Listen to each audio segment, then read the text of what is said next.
evening, everyone, and welcome to this week's episode of Curse of the Crimson Throne. That was a lot more energy than I was prepared. Yeah, I know. There's Red Bull in this mug. Hi-ya! I used Red Bull instead of water in my coffee maker, and now I can see color. Right.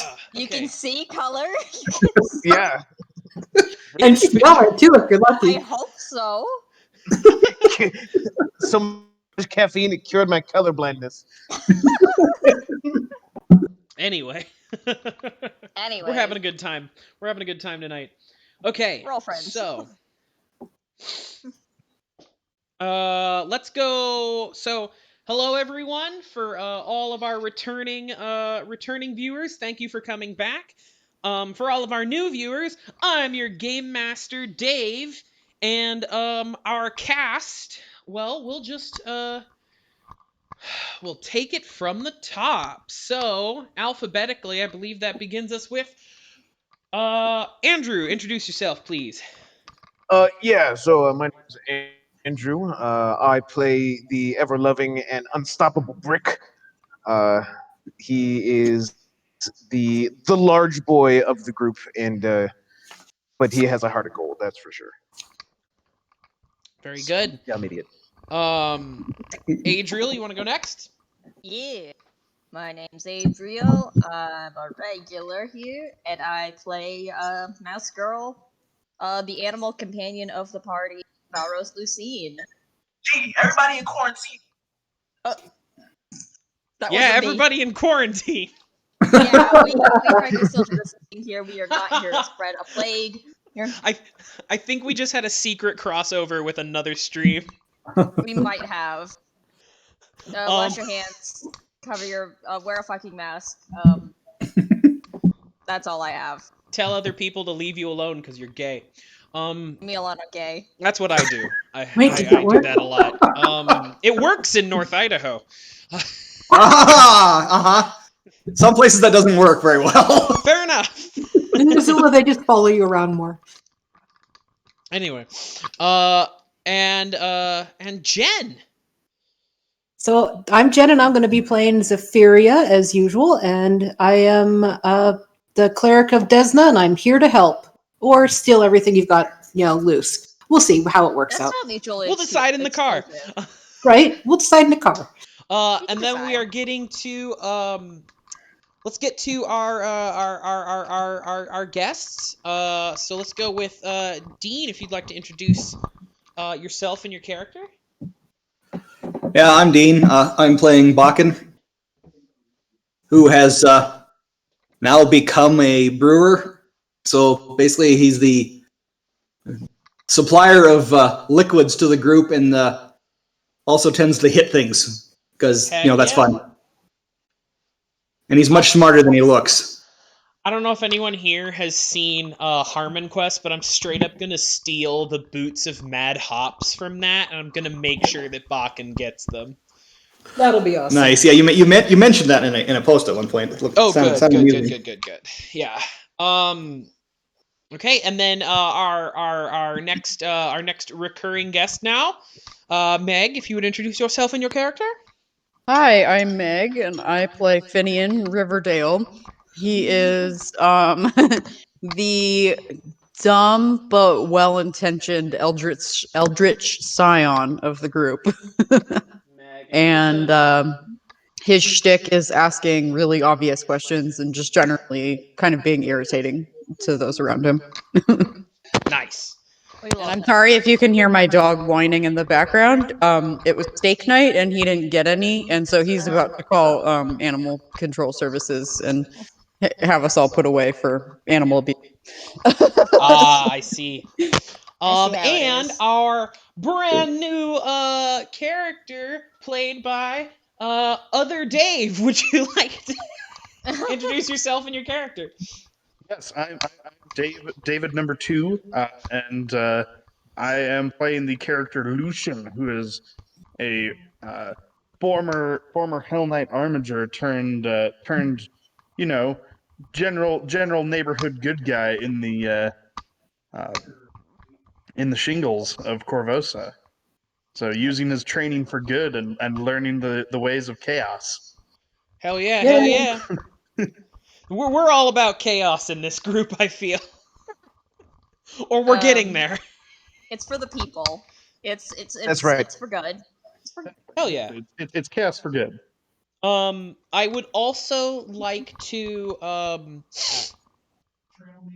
excuse me. I forgot this for a couple of our sessions, but I would like to try and get into a better habit of providing not only your pronouns but also your character's pronouns. So I'm sorry, everyone, if we could just go everyone give your pronouns and your character's pronouns, please. I will go first then. I'm Adriel. I'm a they them, but Valros is a she her. Vergi? This is Jennifer, and Zyph'eria and I are both she her. Meg here. I am her. Finnian is he him. I'm Andrew. Both myself and Brik are he him. This is Dean. Both myself and Baken are he him. Myself and Lucian are he him. Perfect. I'm Dave. My pronouns are he, him, but I'm playing fucking everybody in this. So really, can't go wrong. Yeah. Whatever he plays, you just go based on vibes. Go based on the vibes. Yeah. I will accept pronouns based on the vibes. We're good with that. Okay. We're having a good time. Okie dokley. Oakley dokley, neighbor.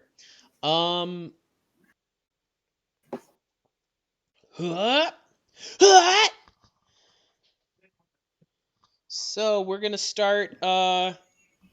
It's another beautiful day. And it's been like, I swear, only 1 week since you captured Trinia Sabor. And Cressida Kroft is holding her at the Citadel Volscianic to keep the government off her back, and hopefully you can get a deal for her with you're hoping to arrange something to have Vencarlo Orsini arrange something for her, which he has been working on. It's just taking a little while. But today you come into the Citadel, center of the Watch, and you see Cressida is excuse me. Cressida is not out in the main area where she usually is, like to try and like manage operations. And you see the bespectacled halfling seems very agitated today, and he's like been going through. He's the one that goes through all the files and does all the bookkeeping for the Watch. And he looks up at you, and he like adjusts his spectacles. And this is right now. This is just Baken, Zyph'eria, Brik, and Valros. We will get Lucian and Finnian in here in a minute. But this bespectacled man is like, or this bespectacled halfling is like, one of those Shawanti kids went and fucking got himself killed. Now the rest of them are all worked up. It's not one riot about to erupt. It's another. Best get in there. Field Marshal Kroft's in her office right now, trying to talk some sense into the ambassador. I heard she's looking for you to help with the situation. Thanks for the warning. We'll head right in. Hey. I also don't know Sharonzi kids? What? Kids? The Sharonzis. The Shawanti. That's Shawantis. so the Shawanti are like the Varisian and the Shawanti peoples are like the two like people of this region, like cultures from this region. And so the Varisians, I believe Zyph'eria is Varisian mostly, but also a sylph. You can be a human ethnicity and also a magical child. Yeah, but It's a thing. But the Shawanti, if you ever hear me doing a bad New Zealand accent, that's me trying to do a Shawanti character. Gotcha. So you've met a couple of them.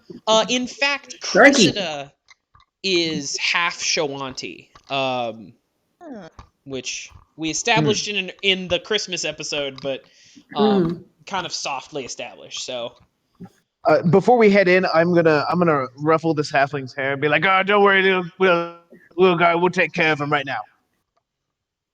he's like, okay. He's still going to kick your ass someday. Probably. This is a different Wait. halfling. Isn't that the same one you fought the other day? No, different halfling. Different mustache, right? Very different mustache. This one has like a cop mustache. He's got a little like cop mustache. The other one had a beautiful like Mobius going on. I had one of those monkey tail things. Oh God, I don't even want to touch Like those. Those things are horrifying. Yeah, aren't they? I'm not a fan. I'm not a fan at all. No offense to anyone with a monkey tail mustache. But you know what? If the shoe fits. It's Anyway. a sanity roll every time you see one. Mm-hmm. There you go. So, so you head into Field Marshal Kroft's office, and sure enough, she is not alone. There is an older Shawanti man. You guess you like ballpark it at maybe like in his 60s, at least. And when you come in, he kind of looks at you, and he's kind of got like a scowl on his face. And Cressida like looks at you, and she's like, "Oh God, hey everybody, go ahead and sit down. We've got a fucking situation going on." Valros does sit down, but she does it in a very like nervous, like I was last time I worked for she's thinking last time I worked for you guys, I got thrown as a rat by a half orc in the roof. I'm not ready for diplomacy. Hey, full orc. Thank you very He's a much. full orc. Full orc. Sorry. We'll try to keep him from yeeting you quite as much this time. Thank you. I make no promises. Oh boy. I'm going to stand behind Valros because I don't sit still for long anyway. So, Fair enough. like, put my hands on your shoulders and go, just, pat. I'll probably just lean against the wall. Right.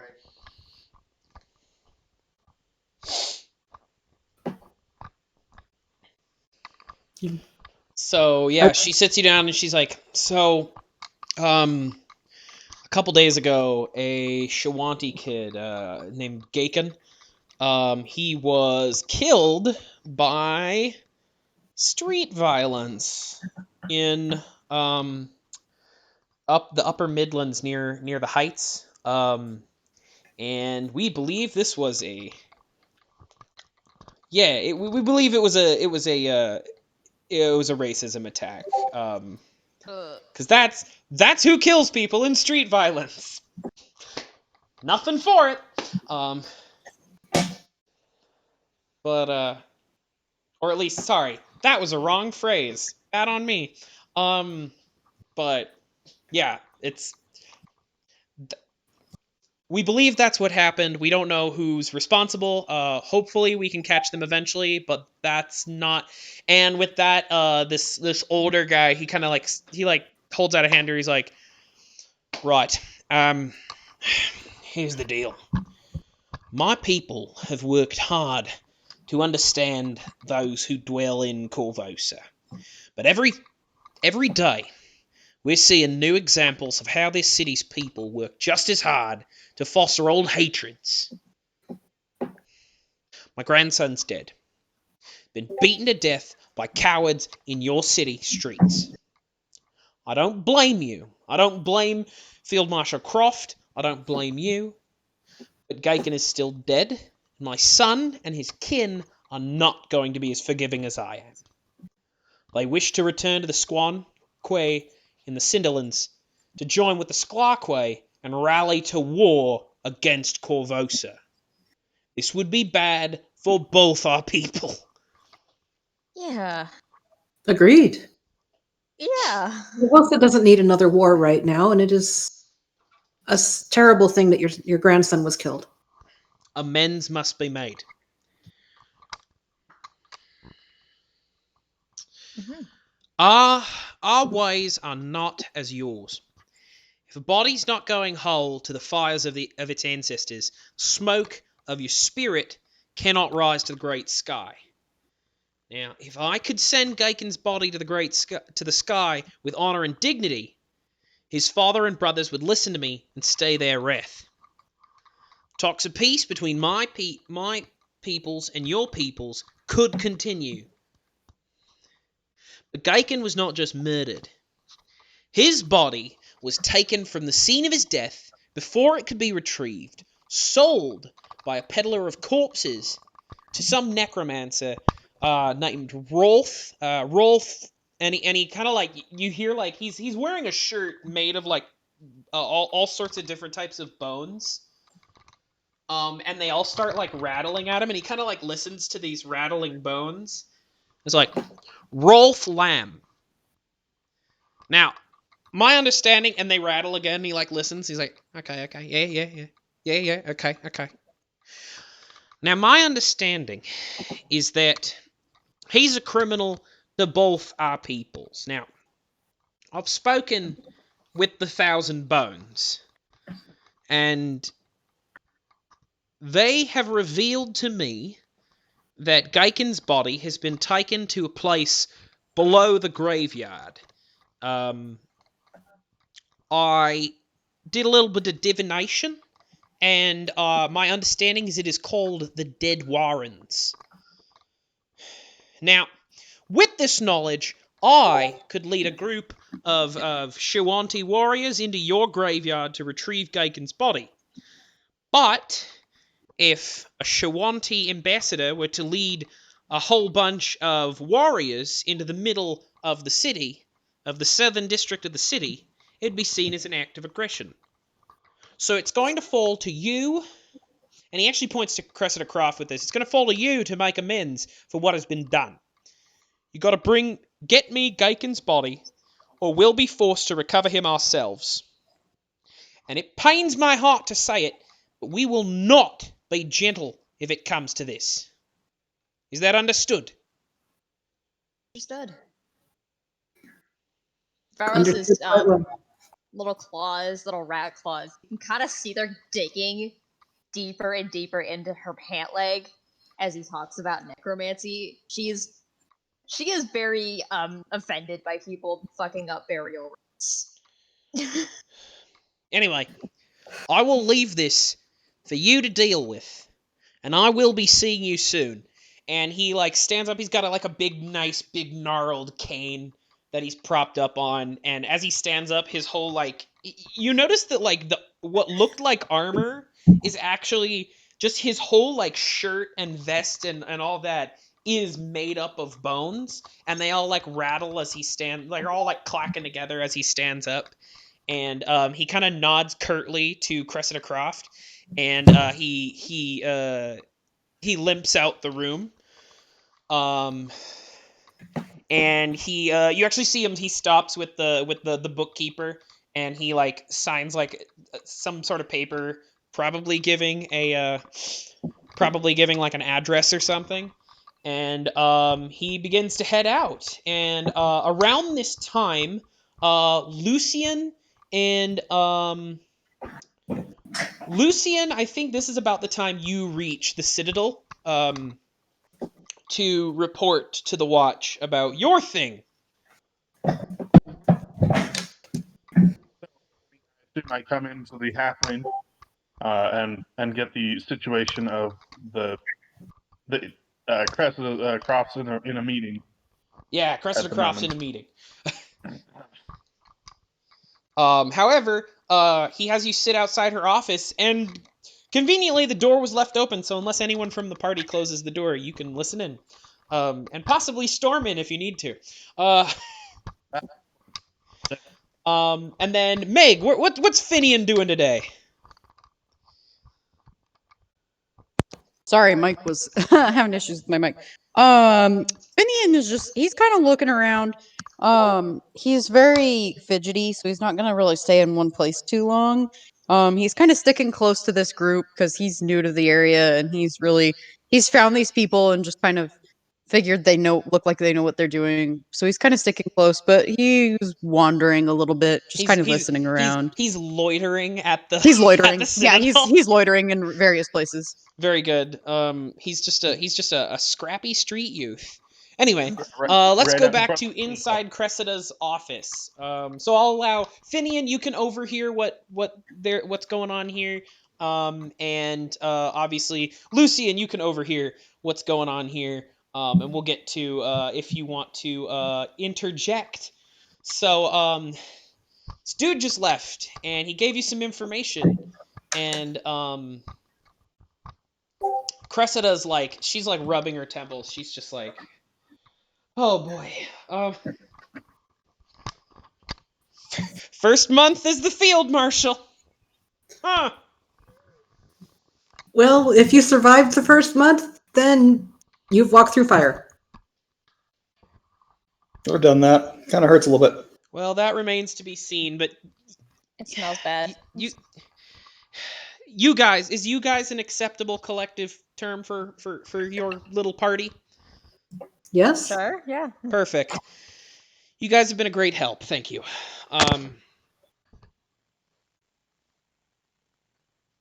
So, do you have any questions? Did take out that cultist a little bit ago. Do they have anything to do with it?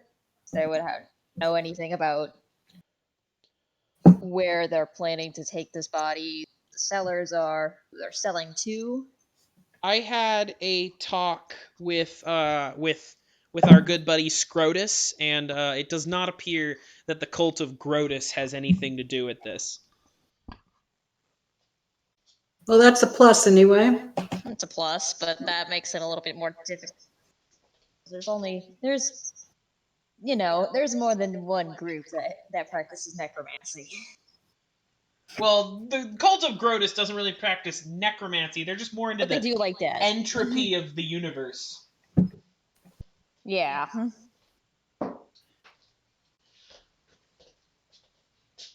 It's very true. Very true. I don't write the game, but I recognize the thing. Okay. So, question: how much of the conversation did I actually overhear? Just the bit that I was. Let's powered blah. You overheard the conversation, the whole conversation. Sweet. All right. Upper work blog. That's a good one. Please come in and ask questions. Exactly. So at the moment of silence, the door will creak open and an armored foot will lightly step in. And a very tall but kind of lanky Ute with a with red hair and scrubbed facial hair, not quite fully grown in yet. Steps in and says, Marshal, what's her name? Sorry. NPCs away. Madam Kroft, I actually believe that I may know something of your disappearance, or at least something adjacent. Friends, I'm sorry. I'm terribly sorry. My name is Lucian. He'll bow and then realize that the bow's not expected, and they'll kind of straighten himself up and then try to relax. Oh yeah, I've met you. You're one of those other people that we hire to go do vigilante work in the city. Well, I'm glad we're not the only crew you're sending out to randomly do terrible, horrible things. I mean, wonderful things for the city. Yeah, I can't have only one crew go around shaking down mob bosses. That gotta diversify portfolio. That's right. And the We community do a public service. service, goddammit. It's we do community service. If we call it otherwise. It's a I thing. will be grounded. I will be. Yeah. I'll put up my hand and I'll be like, community services. Enough said. But you're looking for a body. Somewhere in the somewhere near the graveyard, as it were. Um,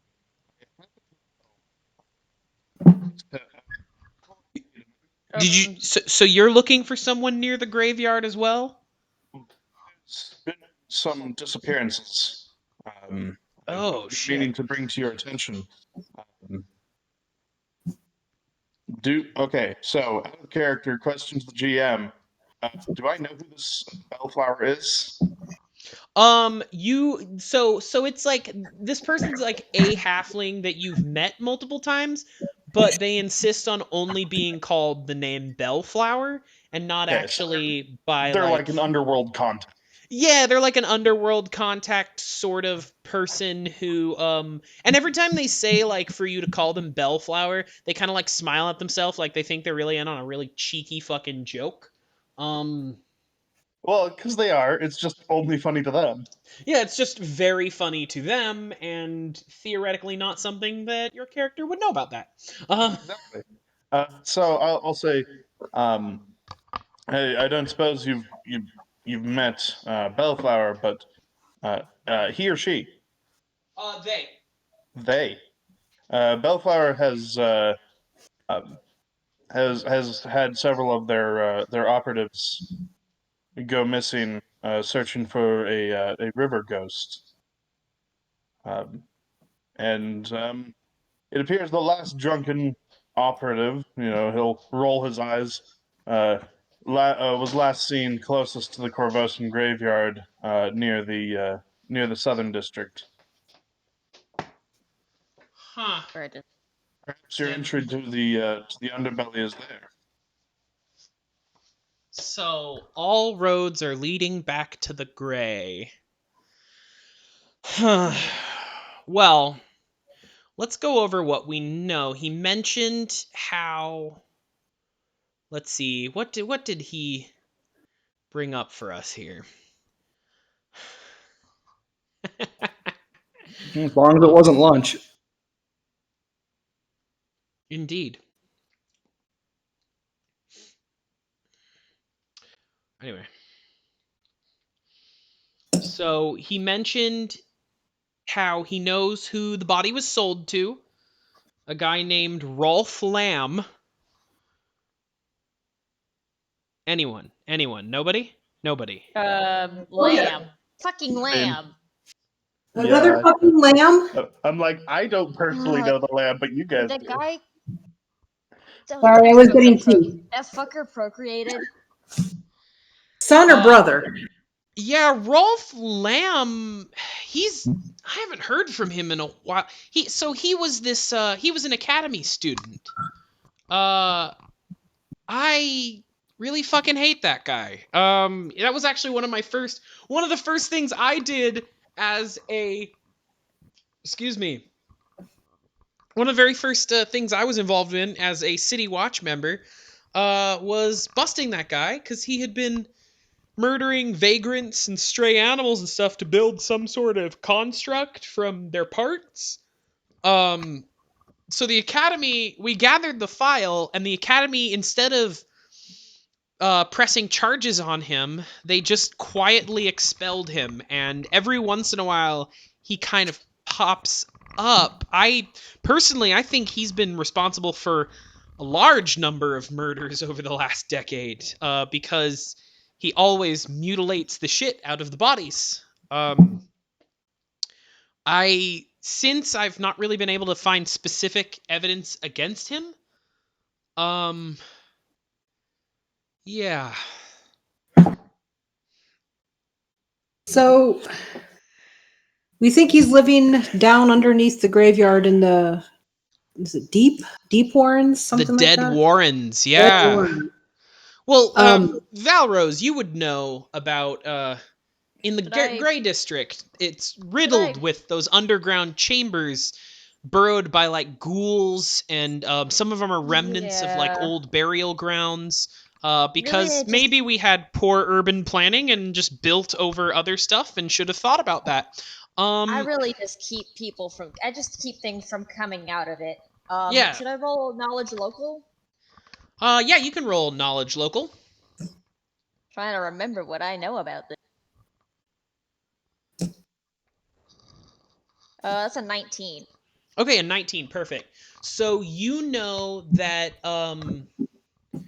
so yeah, everything we've already said about the Dead Warrens, it's underneath the Grey District specifically, but also stretching into Midland, South Shore, and south of the city in general is just this massive network of underground tunnels.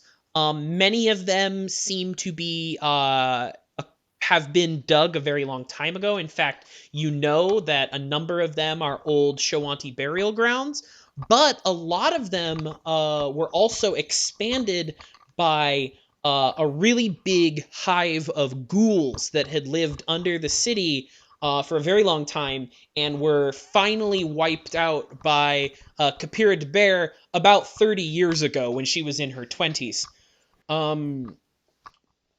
Is one of like her first big things is like a as a minister of Pharasma is she wiped out a whole bunch of these whole bunch of these ghouls, and but she's also stated that like don't go in the Dead Warrens because you will probably get lost and probably get eaten by something, and if you have to go in the Dead Warrens, don't go very far and don't go alone because you can control what comes out of them. You cannot really control what's in them.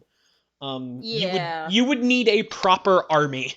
Valros but is relaying this information, but also kind of adding like I kind of thought she was exaggerating, so like, because I was kind of a little shit as a kid, and I would definitely do things that she told me not to do.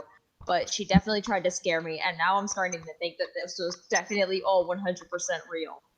Yeah, the location that you know, the one location in the Grey District where only like Kapira and like the most like high level members of the church have ever gone are in the Potter's Ward. Are you familiar with the Potter's Field? If I read about it, I cannot remember. So it's where they put people who can't afford to be buried. Or like nameless like nameless corpses, people that like nobody knows, like if someone just winds up dead but no one can identify the body, you bury them in a potter's field. So the potter's ward of the Grey District is a giant potter's field. So it's a lot of it is filled with like sailors from, you know, other parts of the world who came to Korvosa and like got in a knife fight. And things like that. Like people who died in Korvosa, most of them are not from Korvosa. Like they kind of wound up in Korvosa and died, and nobody was there to identify their bodies. And so Kapira does forays into the Potter's Ward to try and put souls at rest because there's a lot of restless souls there. But you also know that nobody goes into the Dead Warrens under the Potter's Ward. And unfortunately, it does seem that this little issue might very directly be in the Potter's Ward. Okay, it's a good thing we got more than 3 usuals. We would totally get our asses beat. But yeah. So there's that. I, for one, am terrified, but I am more terrified of the thought of this city right now going into a war. So I guess we're going. Yeah. Agreed. I mean, and Cressida also is like, so we're pretty sure we know how to get into the section of the Dead Warrens because we got the guy who sold Gaken's body to Rolf Lamb. Is this guy? His name's Elkaris, and he spilled everything once we told him how much trouble he was in. So he said that he delivered the body via wheelbarrow to a partially collapsed mausoleum near the southern edge of the Potter's Ward.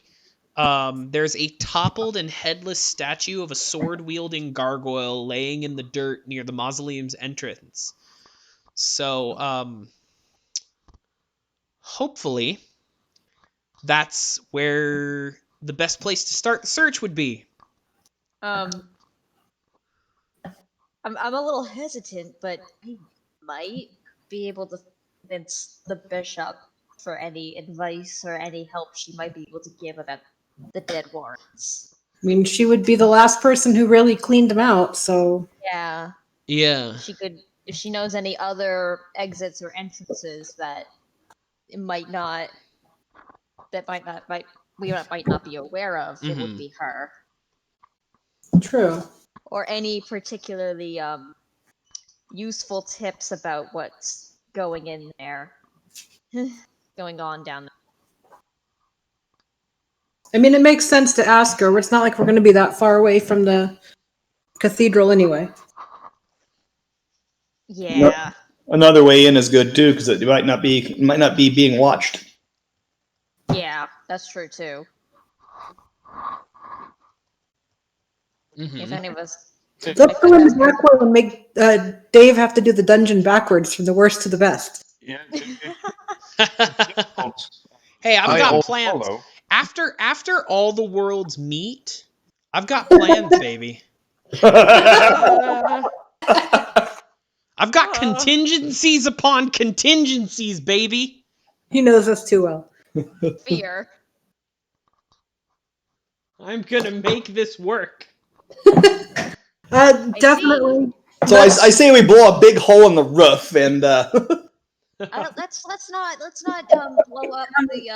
not blow up a big hole with explosives in the place where all the undead and the restless souls are. Maybe not a good idea to make them mad, you know. No, but then just crush them under it, and then it'd be fine, right? Right. They're ghosts. Anyway, not to mention the mission that the goal is to recover the body, right? Yes. Yeah. The goal is to recover so this young man's body. The gator either. Huh? So we can't just find bodies and feed them to your alligator then. Yeah, but he's gotten better at not eating things that tell him he can't eat. I am so very much dreading when you are able to roll that out as an animal companion. It's a process. I know it's a process. I think we're probably about 2 to 3 levels out from that becoming a nightmare for me. I'm pretty sure there is a feat I can take, like next level. Yeah, I sent you the feat actually. Yeah. No, it's a different one. It was a different one. Oh, cool. Yeah. Anyways, yeah, but he needs a little more time. He can stay in the pond. I could have him guard the entrance or exit or something. All right. What if we come out in the run and he doesn't recognize one of us and we're having to play hopscotch across him? It's okay, he can hear me. I thought you were joking about the alligator. You actually have an alligator. Yes, you'll meet on the way. Part of the reason I have the job is to run. That's a different story. Boltback's a total sweetie. Oh yeah, Boltback's nice. He's pretty great. Yeah. Anyways, I'll show you to my house, I guess. Lucian, we can't really hear you. You're coming in really weird. Hold on. Here, I'm gonna try it. Oh no, I think it's your background sound that we're hearing. Okay. I was just going to say, I suggest that we speak to the bishop, but we may have to. Wouldn't it be better to follow from where he went in? That way we'll know where he's going. That could be true too. What if Captain Kroft, what if we have like a perimeter set up around that exit so maybe they can't leave that way? And we can kind of pincer them, you know? I'd really rather not leave the Citadel undefended, and also, Oh, that's true. this may be one of those could be considered vigilantism things that No, it's fine. that Well, selling a corpse to someone does sound pretty illegal. I'm just not certain it's in the guidelines as the evil or unethical or where it falls, but I'm pretty certain we should just, go to that statue of a, headless gargoyle and work our way in from there. But first we should talk to the bear. We should talk to the bishop. That way she knows we're underneath everything in case she decides, Do any of you want to know the body that you're looking for, considering you're going into a Yes. graveyard looking for a dead person? No. We're gonna need that's fine. We're just gonna take a identifying body. marks. Yeah, Yeah, so identifying identifying marks. marks and He's got he's gonna have tattoos.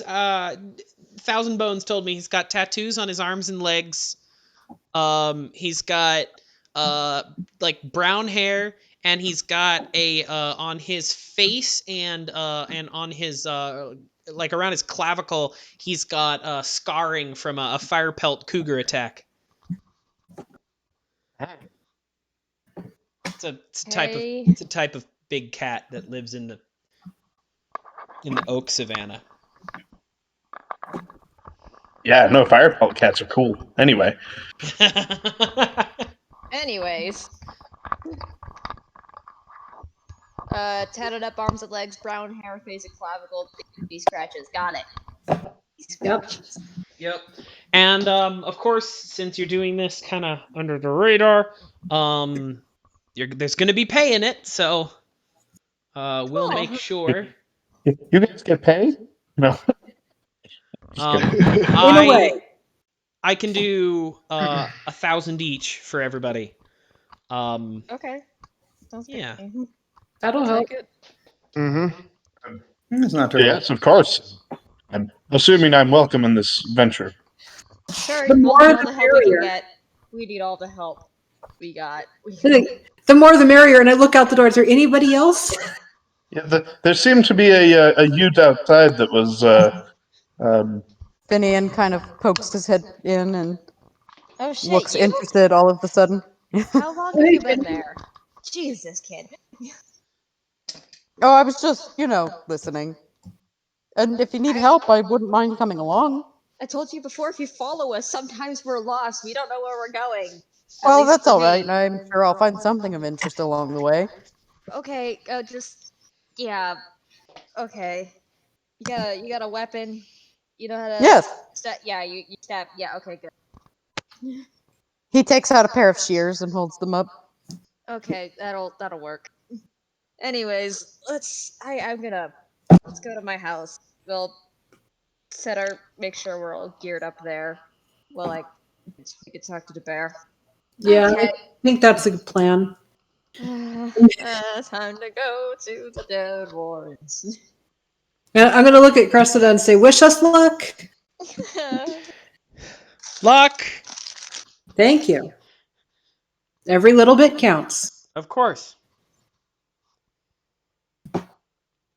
Well, best of luck, guys. Yeah. Have fun storming the castle.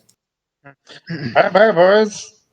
But I'll say I'm terribly sorry. I didn't catch any of your names. Valros, Lucyne. Yeah, Zyph'eria Brunera. And I'll nod my head at you. Oh no! You must be the famous Brik. Oh, yep.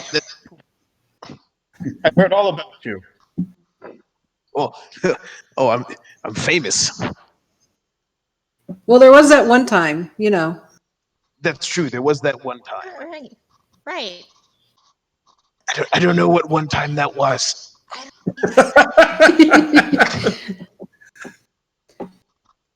Well, No idea. Not a fucking clue. You ate an entire cauldron of dock dumplings. And That's what he's Alright. famous for. He is a legend down in the docks. The doctor was horrified. I don't recall anything fat. Well, I mean, I guess it was pretty. He did eat them a lot. Mm-hmm. I got a couple out of that bag. That was about it. I'm good if I never hear of Doc Dumpling in my life. Can we stop and get some on the way?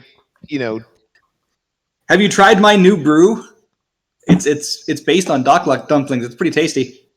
Oh, good lord. Good lord.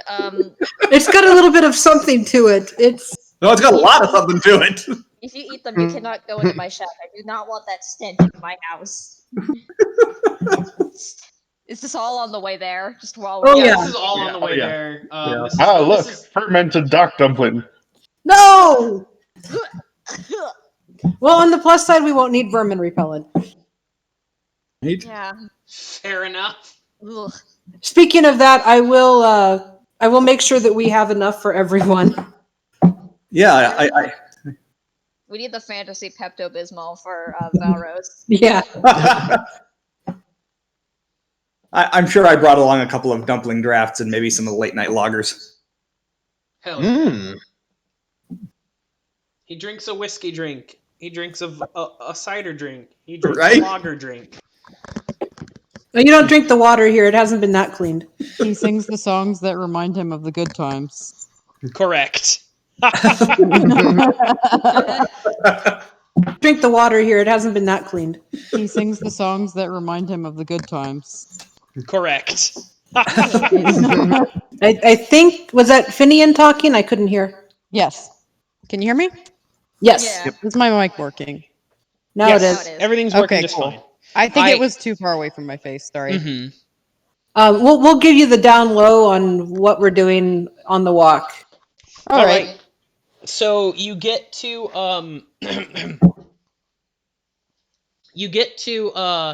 the Temple of Pharasma, and you head inside to where Bishop Kapira lives, or spends most of her time, basically her office.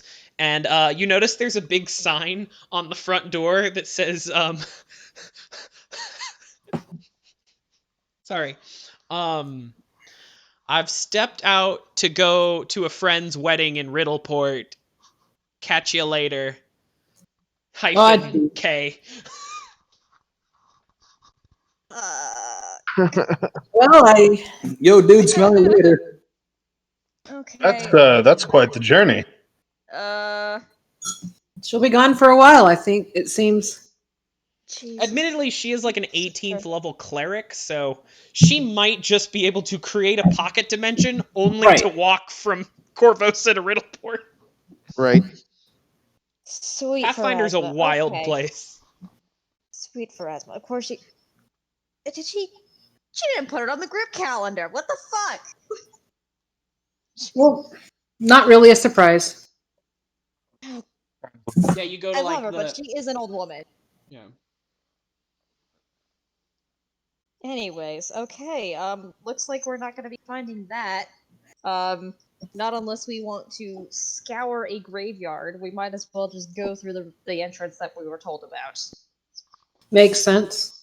I will be. Yeah, one more thing I gotta do. I gotta make sure. Probably let him out already, but I'm gonna make sure Boltback is guarding. I'm gonna put him in front of the entrance to the Potter's Ward. Yep. How about you guys? You guys, go ahead and you want to go to my shack for a little check out in the gardens, the graveyards. Go ahead, relax. I'm gonna make sure. I'm gonna set up Boltback where he needs to be. Okay. Do you think there's any torches we can borrow? Like continuous light Yeah. something? I should have some in shack, or I can. I'm take it sure out with there's- some of the monks and priests. Yeah, you can nab a few torches. Mhm. Yeah. Like, I don't want to go into the warrens without light. Well, I can cast it as much as I need. It would be better to have something more stable. Reasonable. Yeah, I don't really. Sometimes I forget. I don't necessarily. Yeah. I look, I'm pretty sure at least one person here can't see in the dark. Yeah, I can't see in the probably. dark. Yeah, Yeah, we we'll get you a torch. I forget sometimes. Valros has got like those little rodent eyes that fucking reflect back. Mm-hmm. Yes, a torch would be good. Anything else anyone needs before we go to our certain doomsday warrants? No, we'll be fine. I mean, I'm sure okay. you get to Okay. take your boat back, and yeah, we'll meet you at that area. The house. Okay. We'll meet you at your apartment, Okay. your house, or whatever the shack is. It's just like a little shack. It's like a cabin. Groundskeeper's shack. That's what it is. Yeah. Better than Caddy Shack. Love shack, baby. Yeah. Shack, baby, love. It's a little old place where we can go together. Right? Yeah, it's got the little dragon rookery on top. It's very tiny. It's like a one little thing, one little box. You see, like, there's a little lawn chair. There's a very tiny lawn chair set up, and you see there's, like, a pseudo-dragon. It's not Majenko, but there's a pseudo-dragon just sitting there. So, And he's got, like, a tiny bottle that he's sipping from. No, wave a hand at the pseudo dragon because you got to be friendly to him. Hey, well, hey there, y'all. How y'all doing today? good. Good. I would avoid the Potter's Ward for a bit. Oh yeah, no, for sure. I don't like flying through the Potter's Ward. It smells gross. It's okay. The guard, he still has a difficult time telling the difference between imps and pseudo dragons. Unfortunately, his eyes are very bad. Yeah, no, he shot at me with a crossbow. It was a bit of a fucking bummer. No, wrong one.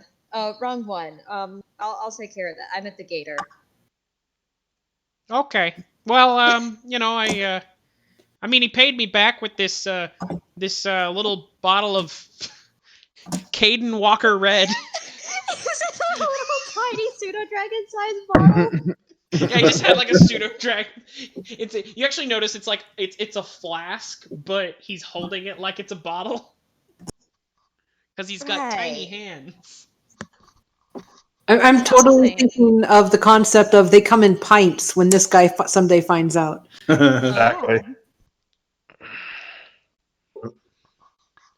Any other business? Torches, guard gator, the bear is at a wedding. It would have been At a wedding and funeral. Wedding, funeral. That was 4 weddings and a funeral. No, hopefully not. Holy symbol, sickle, cloak. Okay, I think we're all good to go. All good to go. Rock and roll. Yeah. Mm-hmm. All right. So, are you heading straight to the statue that you're looking for? Yeah, that sounds right. All right. So you trudge through the mud and the graveyard, and it's very gloomy and spooky. It's a spooky. But when you get to the big statue, and it's pretty easy to find the statue, and all the way up to it, you see people footprints put with a single line track between them. So you can probably guess what that is. Wheelbarrow. But you also notice, first of all, there's an imprint where something large and lumpy was dropped, and around that, it's clearly been dragged from that site by something with very big footprints, and there's a whole bunch of really small footprints around it too. Would I be able to do a nature check or a survival check? Both would work. Well, let me see which one's higher. Yeah, if anyone wants to roll knowledge, nature, or survival. I can totally roll survival. Survival. 23. Oh, never mind. That's perfect. Nobody worry. So, Good. I only got an 8. 23 survival, yeah. Which prints are you looking at? Just trying to see what kind of prints ones are. So, which ones specifically? The big ones or the little ones? I want to know what's up with the little ones.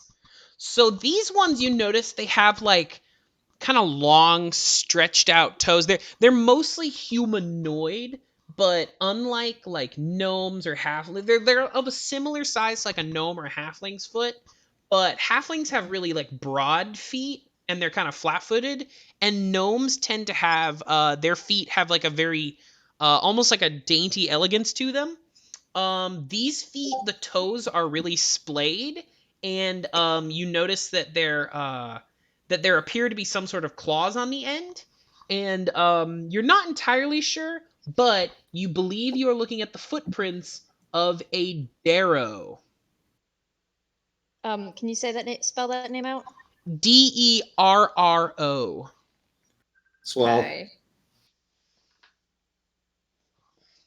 Weird.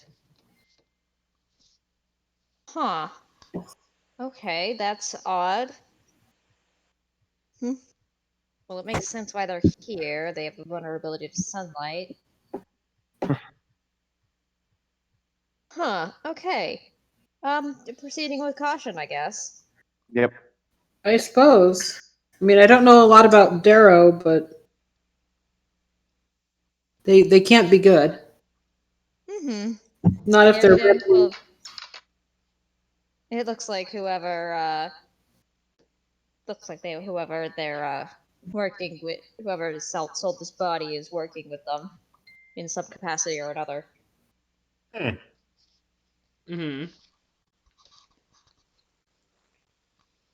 What are Dare usually interested in? Being underground, causing madness, Hold on. dweller sometimes. Staying out of sunlight. Pull out the Hell Knight handbook and flip through it. Yes, Dare, very chaotic. Excellent. Excellent. Hey, gang, can you talk strategy? I gotta talk to my little brother for a little bit. It sounds like he needs some help with something, so I will be right back. Take a bathroom break if you need it. Strategy: run in, kill everything, find the body, run away. And get some knock dumplings on the way out. Yep. Right. You see something short, bluish, and big white eyes, big bulging eyes. Fucking Punch it. stab first. Don't ask. Don't talk to it. Just stab it. Just Punch it. Okay. All right. because that is a darrow. And they're dangerous, right? They like to cause pain. I mean, but so do I, though. Well, not unlike the lictor. Well, they won't ask you first. Ah. They're a stabby first, so we can also do the stab. My plan is, if it's not us, I am going to hit it first anyway. I don't care what it is. That's a good strategy for the dead one. Yes. Yeah, kind of what I figured. Sounds like a place to do that in. Any undead or ghosts, let me know. You can. Can you do anything with them? I can punch them. I mean, that's the thing. Right. I mean, that's what I can do too. So it's not that. I mean, it's pretty good. Well, your fist will go through it. Mine will not. I do have a turn, or channel positive energy, as they call it here. Unless That's also very good to have. Unless I'm mistaken, I believe my flail will hit them. Right, because you've got that crazy. He's got. It's magic. So He's got that flail we stole from that priest dude who tried to hurt us. Oh, that makes sense. Yeah. Well, it looked good. Guy, it hurt, so I took it. It's got skulls on the end. Well, look, it caved that one guy in pretty well with one hit. I'm okay with it. It works well. I'm very proud. Cool.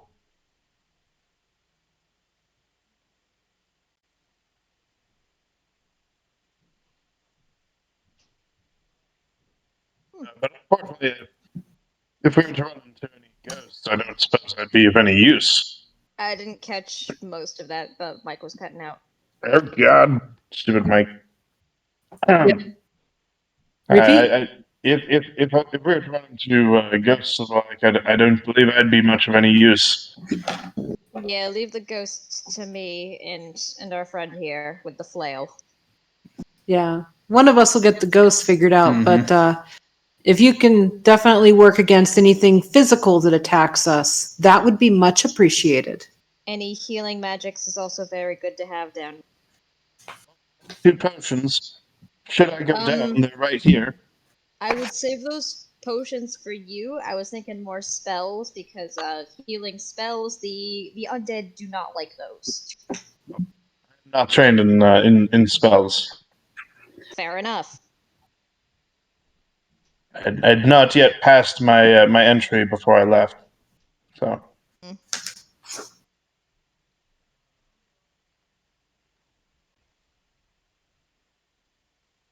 Okay. Well, David is doing that. I'll be right back. Yeah, same here. Be right back. Yep. Mm-hmm. Yeah, it's probably a good time to do that, huh? I missed Yes, it it coming is. down the stairs. Shit. Run away! My rug Cheese it, he's slipped back. out from under my feet. Right? Just a second. I'll be right back. Cheesing it! Oh, sweet Jesus. Who put this picture of this incredibly cursed mimic in here? Dude, that's large. Who? Jesus H. Tap Dancing Christ. Thanks, I hate it. The feet mimic. Mm-hmm. I'm so uncomfortable.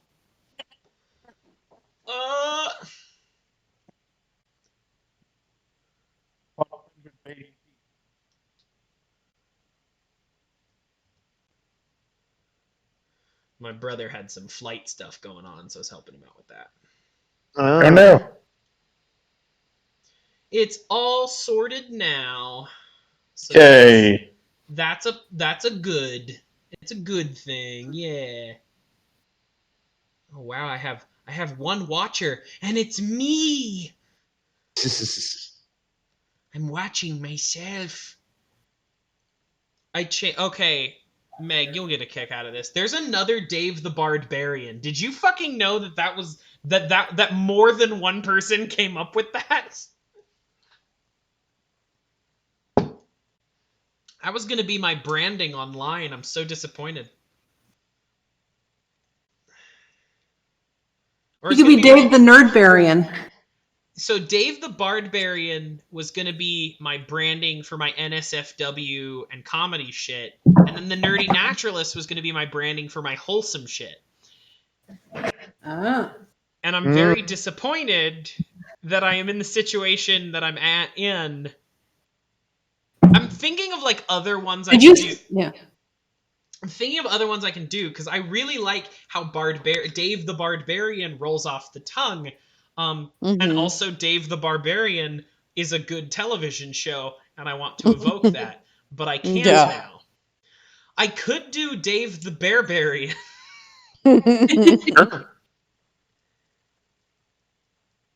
Yeah, I went with a bad one, so I'm going to fix that. But I was going by the Nerdy Naturalist on here, which is good, but also wasn't... It's one of those ones where it's like, I'm not doing enough Naturalist content. Is everyone back, by the way? Yeah, I'm Dean's here. on his way. He's not quite back. Mm-hmm. Okay, yeah, I want to wait for everyone to be back, so... See, Naturalist always invoked nudist to me, so I have... It does that for so many people, and it bothers the shit out of me, because we have such a long, proud tradition of, like, natural... I mean, think about it, you got fucking Aldo Leopold. He was a naturalist who was not a nudist. You've got Charles Darwin, naturalist, not a nudist. Well, see, there used to be an old nudist magazine called Naturalism. And that bothers me. That really bothers me. Like, they can't... that's our word. They can't take our word. Well, it was one of those. I remember I was dating a guy who was a nudist, and he was talking about this fanzine basically you could get, and I'm like, that is the weirdest thing. Amazing. Well, yeah, you can just say screw it and go with Dave the anarchist. No, the leftist anarchist. No, that's too clunky. All right. So the problem with naturalist and naturist. There's the problem. Naturist. Yeah, I've seen that. NATURIST is comfortable naked in natural surroundings in public. Yeah. I just came back to this, and the first word I heard was naked. Yeah, that's about right. Harassing David about nerdy naturalist, and the fact that I first read it as nerdy naturist, which is nudist. Oh. All of the spoons are in the dishwasher except for one, which was a plastic spoon that I got as a cereal box prize. That has the end shaped like Kylo Ren and is Lego brick man looking body. Amazing. So you're out of spoons, is what you're saying. Mm-hmm. Amazing. Anyway, hey, I wanna let's get this puppy moving. All right. Yeah. Yeah. Okay, so you found these tracks, you've found where they led, and they lead to a big old gargoyle. A big old gargoyle! And you've found Darrow tracks and also big ol' lumpy tracks that seem to have dragged a thing. Yes.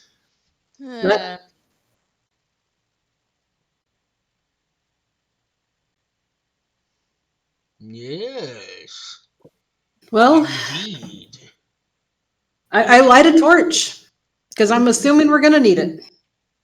I say the fucker with the ghost punching flail goes first in the marching order, and then the fucker with torches kind of put in the middle of the marching order, because if the Darrow are gonna go for anything, they're gonna go for the people with the bright lights first. There you go. Makes That's sense fair. to me. So then where do you want Brik at? Do you want him bringing up the rear or near the front? Brik would be a very strong back guard. Well, if we're Got it. talking marching order, then it's only appropriate I switch you to the map that has your Yay. minis on it. Hey. Whoop! I was prepared! Weird. Preparando. Dare you be prepared? Arrange yourselves. Well, then I guess I should probably go ahead and move myself in the front here. You go into a There we are. mausoleum. Yeah. Inside said mausoleum, you notice I'm in the wall. that there is a very poorly hidden trapdoor. Here. If you go through said trapdoor, you find a corridor with some hand-carved stairs leading deep into the ground. You enter the Dead Warrens. The ceiling height is about 6.5 feet tall. Oh, so I'm stupid. Which Yeah. means that Brik might be scraping his head. Well, I certainly don't want to jump over anything larger than a pebble. Mm-hmm. The No air jumping. is musty and damp, and the stink of rotting flesh is present. As you descend into the earth, the sound of water dripping from the ceiling gives a spooky feeling to the room. Spoopy. Spoopy. There's also an eerie patches of glowing mold that dimly light the chambers with a cold blue light. Mold. Well, I mean, it's the way if we run out of torch. Does anybody know anything about mold? Is this stuff like bad for you if you had to eat? If you, Don't use it in beer. damn This it! is I not- want to have glowing beer. As I'll far as you nature know, roll it is that. not particularly bad for you, mold. 25 nature roll on the mold. 25 nature, you know that this is a type of mold that is actually considered edible, and to some people that really like their fungus, it's a tasty, tasty mold. I'm gonna take some. I'm gonna stick that in a beer later. It's gonna be fun. Valros does Yeah. not relay any of this information because she does not want these people eating cave fungus. Uncle I'm Fungus? just taking. I'm gonna take some anyway. Anyway, tell you so later. set up how you are descending into the. Is this your marching order? Yep. I think so. Zyph'eria Yes. in the middle with a torch. Mm-hmm. All right. Well, let's get into your first opening. I'd also say whoever you're standing next to, if the party for hopefully Pharasma forbid that we fucking get split up, do not be alone. Okay, so we've each got a cave buddy. Mhm. Yeah, exactly. Exactly. So, you Finnian looks at Brik. What? You descend into a large room supported by 4 wide pillars of stone. The ceiling above arches into a dome nearly 20 feet high. The walls are lined with skeletons caked into the mud. Mostly adult human bones, but here and there are bones from smaller beings like halflings, or perhaps human children. There are 15-foot square pits sitting to the east and west. Each seems to be filled with a large heap of hundreds of bones. To the south, a crude hole has been gouged out of the wall. And I will reveal that. Crude hole. And you see that there is a tunnel that continues from it. Are these things on the sides the pits? Those are the pits, yeah. Oh, that's the Okay. pit. Okay, carefully, gang. We keep walking. Yeah. Yeah. I think right about here, I'd do a perception. Yeah. Do that. Look around the room. That totally makes sense to me. I'm not. Oh, unnatural 20 For I got perception? good. Oh, I got one a sec. 19. on perception. Need my dice. Sorry. You notice that there is an odd skeleton buried in the bones to the east of you. It is you're taking a look at it, and you actually notice what you think the skeleton is. The skull, the body of the skeleton is huge. It's almost the size of like maybe an ogre or something like that. And the fingers of the skeleton end in big like talon-like claws, and the skull of the skeleton actually looks more like the head, not of a primate or of another like mammal, but it actually looks like the head of a bird with big hollow eye sockets. And as you're looking at that, I don't know if you can think of what that might be. Like a kiku? It's an undead rock. Maybe a griffin? The skeletal owlbear lurches to life. Oh! Mm-hmm. Owlbears. Nope. Everyone roll initiative. Oh shit. Dice. Oh, Ooh, they crap, kept I going forgot down. how to read Pathfinder sheets. Where's I'm my gonna put it in the dice roll. Yeah, we were putting that in the dice rolls. Oh yeah. I'm looking. Bless you. Excuse me. Thank you. There we go. Bless you. I got a 15. Can somebody Valros give me a is- hint? Oh, wait, okay. Whoa, I can't type.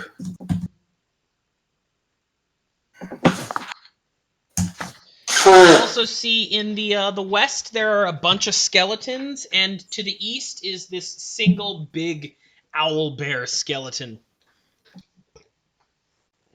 Got it. And it's doing a jive. Look. Huh. Huh. Huh. What you gonna do about these fancy owlbear feet? Is it the hand jive? Huh. Huh. Huh. God, how do? The Oh, undead owlbear remake Oh, of Fancy oh. Feet. Meg, you can Footloose. over on the left-hand side. There's a toolbar, Everybody come, and everybody Oh, the there it is. there's a dice symbol on the toolbar, and you just tell it what you're doing. There you go. +5. Yeah, so 19 then. So then in the Discord, there's a channel called Dice Rolls. Okay. Yeah, because I mean, I want to give you the opportunity. If you'd rather roll physical dice, because I would rather roll physical dice, roll physical dice. Because, they're the click-clack stim rocks. Everyone likes click-clack stim rocks.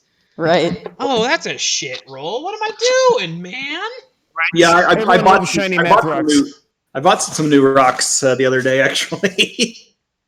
Yeah, So, these are the new rocks from my friend that he made with his press mold. nice. Oh, that's rad as Yeah. hell. You so far. You should No. probably have spent more time with them. I should file the edges That too. so they don't stab me. Yeah. None of you fuckers better die down here. The bear will have my fucking head. Skeletons are fast as hell. What's up with that?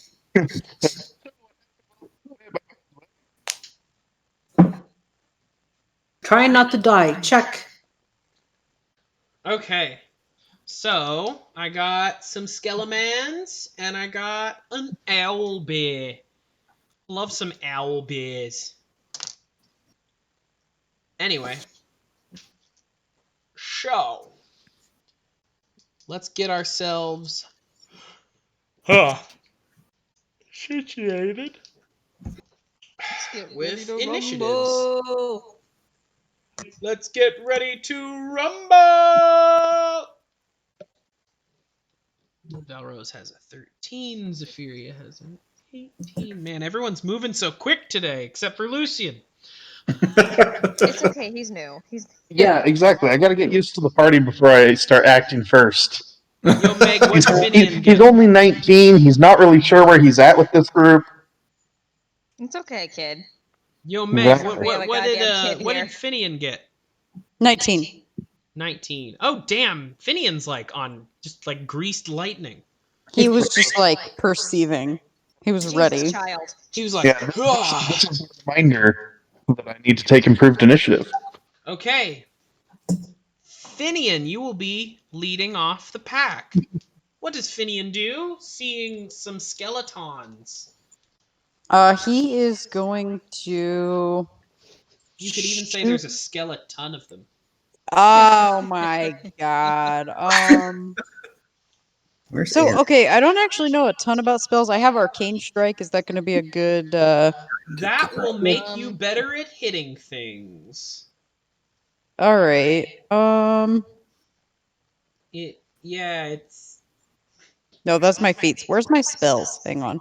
Looking for my spells. Oh, my spell book didn't save. Okay, hang on. Let me try to. Wait, and like we can come back to you if you're like. No, you know what? He's just gonna go for the shears. He's just gonna Grab stib. his kniffy. Yeah. Instinct is stab first. He's gonna run towards them if he can get there. Stab as a warning. Yeah. So 30 feet would be each square is 5 feet. So move him. 1, 2, 3, 4, 5, 6, 7. Okay. That wait 6. 6. 1, 2, 3, 4, 5. There's actually 4 skeletons over here, not Okay. 3 skeletons. He's just gonna run. He's just booking it. Ha! All right. That brings us to Zyph'eria. Zyph'eria, skeletons. Skeletons. Yep. There's so many skeletons, and then there's a big ass owlbear on the right. I'll call that skeleton in the front Jack. I'm just not sure because I've never dealt with skeletons before. What the best thing to fight them with? So can't go wrong with just hitting them really hard. And it hurts. Yeah, but I only have so much of that per day. That's true. And I don't want to use it all up just as we enter. I mean, it's them is also really good. I'd have to touch them then. Okay, hit them. Yeah. So, and I do have the torch in my hand, so I'm going to see 5, 20, 25. I will go there and drop the torch on the floor so it lights that area. All right. And then, yeah, getting out my knife. Ha! On guard. Anyway, that brings us to Brik. Rapier. Sorry, rapier. Drawing my rapier.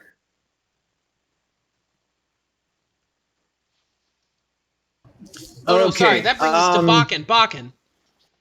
Oh, sorry. Wait, is it me or Baken? It's Baken. Baken. I just wrote it Okay. bad. My handwriting was hard for me to read. One of the bees. Oh, people are going for the skeletons, so I figure I should probably go for this big thing over here. Yeah, go get into a fist fight with a giant owlbear skeleton. That'd be rad. That's good for the fan art. Rad as hell. Right? Live hell your yeah. life in a way that inspires people to do fan art. David Yake, 2019. Let's see. I'm trying to decide if I want to do anything cool or if I just want to go hit it. But your choice. Killing it would be cool. It's larger than me, so I think the cool things I would want to do, it's not going to work well, so I'm just going to hit it. Or I'm going to attempt to hit it, I guess I should say. Hey, Where's my attack? There's my attack number. I got a 16. 16 to hit it? Well, thankfully, it is large and made of bones, so it's not very fast. You wallop it. You give it a good wallop. Well, good. Roll your damage. 11. 11 damage. Hot diggity. Oh, and what weapon are you using? My +1 heavy flail. Oh, perfect. Then you do a full 11 damage. Nice. Uh-huh.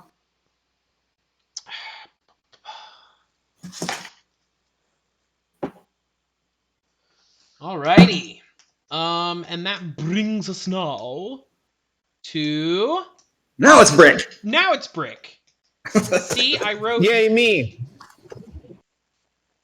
Okay, so here's what I need that big old owlbear to do, because I'm also going to go after him. I'm going to need to have him make a combat maneuver defense check as I attempt an overrun on him. Okay, it's an overrun. Very good. Yeah, roll your CMB. I've got a +15 on my overrun checks. Oh shit. Okay. I have a 27 on my combat maneuver bonus there.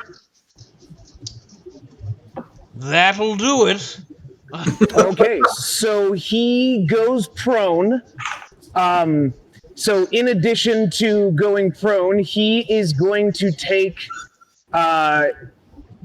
what is it? He's going to take 4, 5.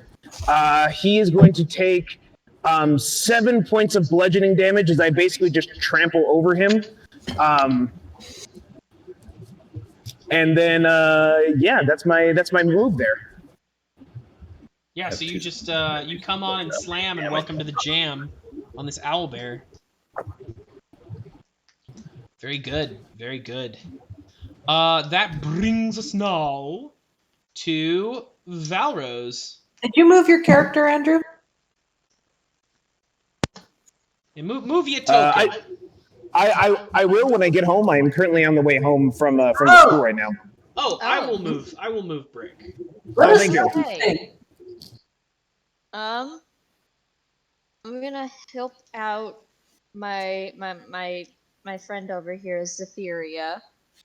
So, it's my move action. Wait, just measure that real quick. I want art of Valros, but it's one of the Animorph books covers. Yeah, pretty much. So I'm gonna go right up to this first fucker and take a swing with my claws. Bitchin'. Roll to hit with your claws. Get him! Oh, that's a 19. Plus 4, so that's a 23. 23, hot diggity shit. And so that's claws times 2, so I get 2 swipes. Nice. Do either of them... Wait, no, that's... Do either of them... Are any of them sensitive to cold iron or silver? They are neither sensitive to cold iron nor silver. Okay. Wait, you technically don't know that. Your first claw hits and you don't notice any significant difference? I don't know. Okay, good to know. They look like pretty basic roll. skeletons, so.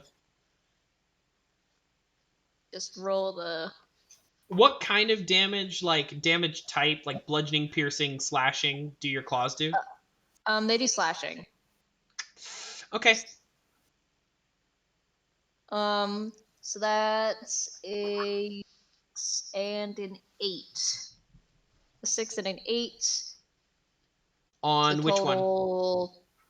On the one that's right in front of me, right here. Okay, so your first one, you like claw it, but it doesn't quite like take it out. You notice like your claws like would normally do damage. You like pull out some of its ribs, but you also realize that like maybe slashing at bones is not the best plan. But your second one, you get a good slug in and you knock its head off, and the bones all fall apart. Nice. Did I do any... So I have the Amulet of Mighty Fist's Ghost Touch. Does that help, or...? It does not, because they're not ghosts. Okay. Just they are checking. not incorporeal. They're just skeletons. So that would have been a 14 damage total. Nice. Yeah, you smash it apart. Okay, Wapow! Wapow! Take that, bitch. And Lucian. Oh no, wait, sorry. The skeletons get to go before Lucian. The skeletons are probably faster than I am. Yes, they're pretty quick skeletons. They're pretty quick skeletons. So first is the owlbear skeleton, which is going to do a multi-attack. He's currently prone right now. So Is he gonna stand up? Ah, shit. I was like, because Brik and Baken would like some attacks of opportunities if he's gonna stand up there. I'm gonna check Right? really. I think it can just attack from prone, and I don't think it would specifically try to get up. Also, it has a bunch of bonuses against getting tripped, but that's not the only way to get knocked prone. But it's like, because it's a four-legged creature, right? It's basically an animal. Yeah, and so usually it gets like a bonus on its combat maneuver defense. Versus getting tripped, but you didn't trip it. So, no, I just bulldozed them over. Yeah. Yeah, let me check really quick. I also don't think it would be intelligent enough to know that like standing back up would make it better at fighting. I think it would just be fighting. So it'll take a penalty to its attacks. And cannot use a ranged weapon except for a crossbow or firearm. Good. Well, good thing, Brik. You've prevented it from using its longbow. Well, I mean, I guess I'm glad for that. 'Cause, man, fuck longbows.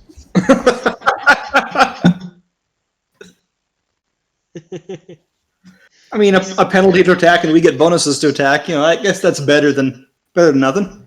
Yeah. I mean, yeah, that's kind of what Brik does. Is he rolls in and makes everyone else do cool shit. Woohoo!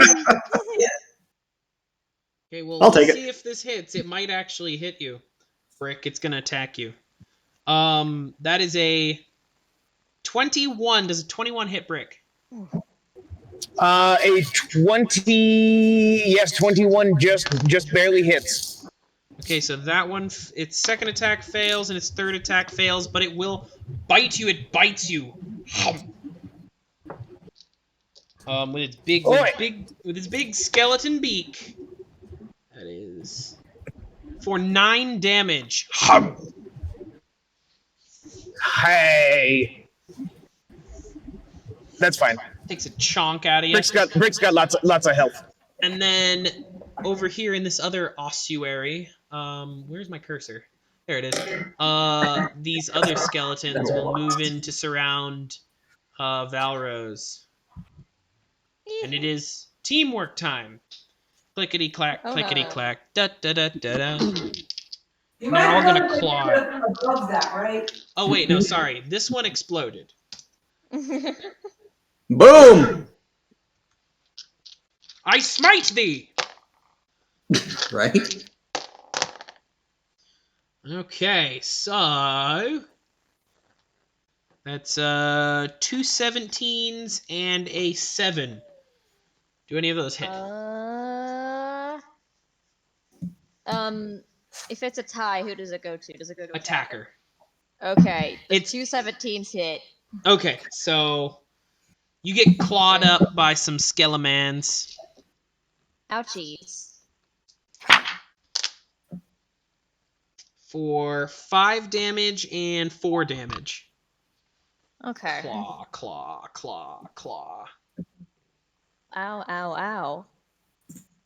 It's this one over here with no legs is the really pro combatant. Yeah, because he doesn't have the distraction of his legs. He can spend all of his time arms. Yeah. That's how it works. And he You drinks never have to worry about leg day. Yeah, exactly. and he just only drinks milk. So much no. milk. Right? All right. That takes us now to Lucian. All right. So, question about the terrain. These are walls, yes? Those are so. This is a decline, but they are not like proper walls. It's more of like if you were to get down there, you just jump down to be a small acrobatics check. But you can still attack over them. Okay. So like the easiest way to get in and out of there would be on the stairs that Valros is currently standing on. But you can still stand. You can still even jump down from those little ledges. They're just little ledges. Yeah, I don't really have the movement. Also, the light source is over there, so we're going over there. Mavi. Because it sounds like they've got the owlbear under control, and Lucian is not able to see in the dark. So he's going to step up, and in doing so, pull out his warhammer and take a crack at. We'll do lower one here. Perfect. Roll them.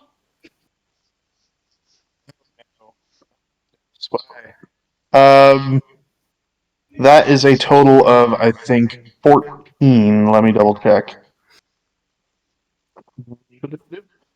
Yes, 14. Oh, good. That's definitely enough to hit a skeleton. Oh, sweet goodness. A bony Tony. Mooks. Killing Mooks. That's 8 points of damage. Yeah, you smash that bony Tony right up. Sweet. And let me delete it. I shall smite. Okay. That brings us now to Finnian. Finnian, combat has broken out around you. So Finnian is. I found my spell book. Oh, Yay! So Finnian is going to cast Disrupt Undead on this skeleton in front of him, which is a ranged touch attack. What do I need to roll for that? You will roll. So it'll be Dex plus your base attack bonus. Okay. Let me find that. I'm sorry, I'm still kind of in the It might learning be... phase with my sheet. Actually, might You're be. fine. Wait a second.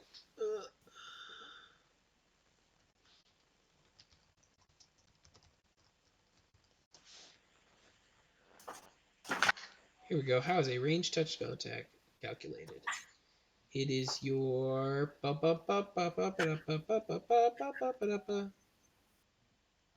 yeah. So your base attack with a ranged touch attack can be your base attack bonus plus your dexterity modifier.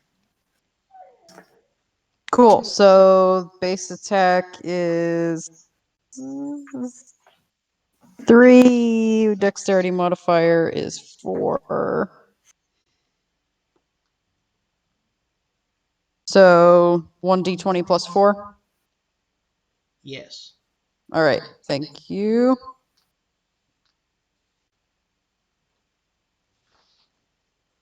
I'm sorry. I'm going from World of Darkness to this, and World of Darkness is a D10 system. Yeah. You're fine. Yeah. It's giving me time to look at something, so take your time. Then there's Pathfinder with its fists full of polyhedrals. All right, there we go. All right. Yep, that'll do it. Okay, so do I hit? Where's your number? It's in the chat. Looks like a Oh, 19. I have way too many things open right now, so please, if you roll something in there, please write it Oh, yeah. in the Oh, yeah, Discord 19. or say it out loud. Okay, a Yeah, 19. Why you 19. have dual monitors? A 19 will hit. I have dual monitors already. Oh, okay. So that's going to be Try monitors! 1d6 of damage. Okay.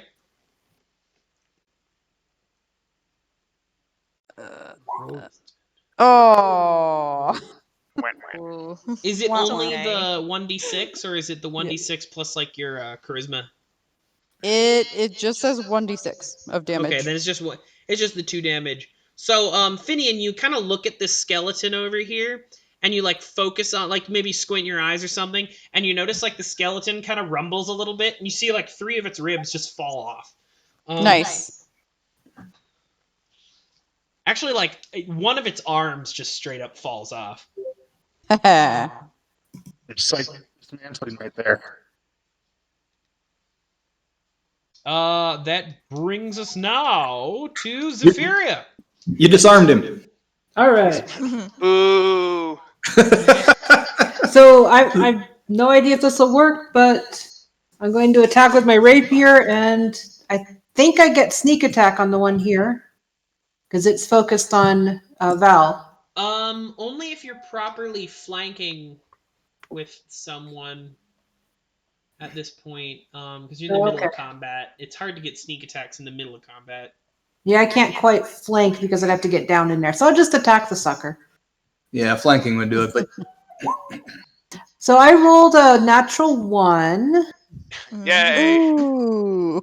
You go to stab it and you chuck your rapier through its like Oh ribs. no! And it comes away, and now the skeleton has a rapier. Well, it's kind of through it, so it won't be able to attack me. It's clearly you stab through it, and then the skeleton twists, disarming you. Right. yeah. Give that back. And I will basically leap at the skeleton then. You're like, shit. And Baken. That rapier's been just like a rapier to me. Give that back. Well, As I predicted. it's on the ground-ish, so I'm going to club it with not a club. The flail. It's just a club on the end of a slinky, so yeah. Right? There's a bonus for attacking something that's prone, right? It gets a -4 to its AC. Okay, that works. It works out the same way. I'm good with it. You get a +4 to your attack, but same thing. Yeah. Well, that was good. Let's see if I confirm that natural 20. Oh Jesus. Yeah. And that's a 16, which hit last time. So yeah, Yeah. cool. You bring your flail down and you just smash this thing to smithereens. It's a good word, smithereens. Smithereen, yeah. That's 25, right? Yeah, 25. The owl bear skeleton is no more. Good teamwork. Yeah, I look at Brik. Hey, knocking that thing down worked well. Let's do that again next time. All right. Can they high five with their big muscles? Yeah, we do the predator like flexed handshake. Just right? Yes. Man. That is exactly what I imagine. I was thinking of the Armstrong, where they like bump fists. I was thinking of that side. Yeah. That scene, yeah. All right, so we've How muscular men say hello. Yes. So Brik, it is your go. This owlbear skeleton has been vanquished. Yep, and I am back now, so I am in full control. All right, let's have a look here. So hacker voice, I'm in. I'm in.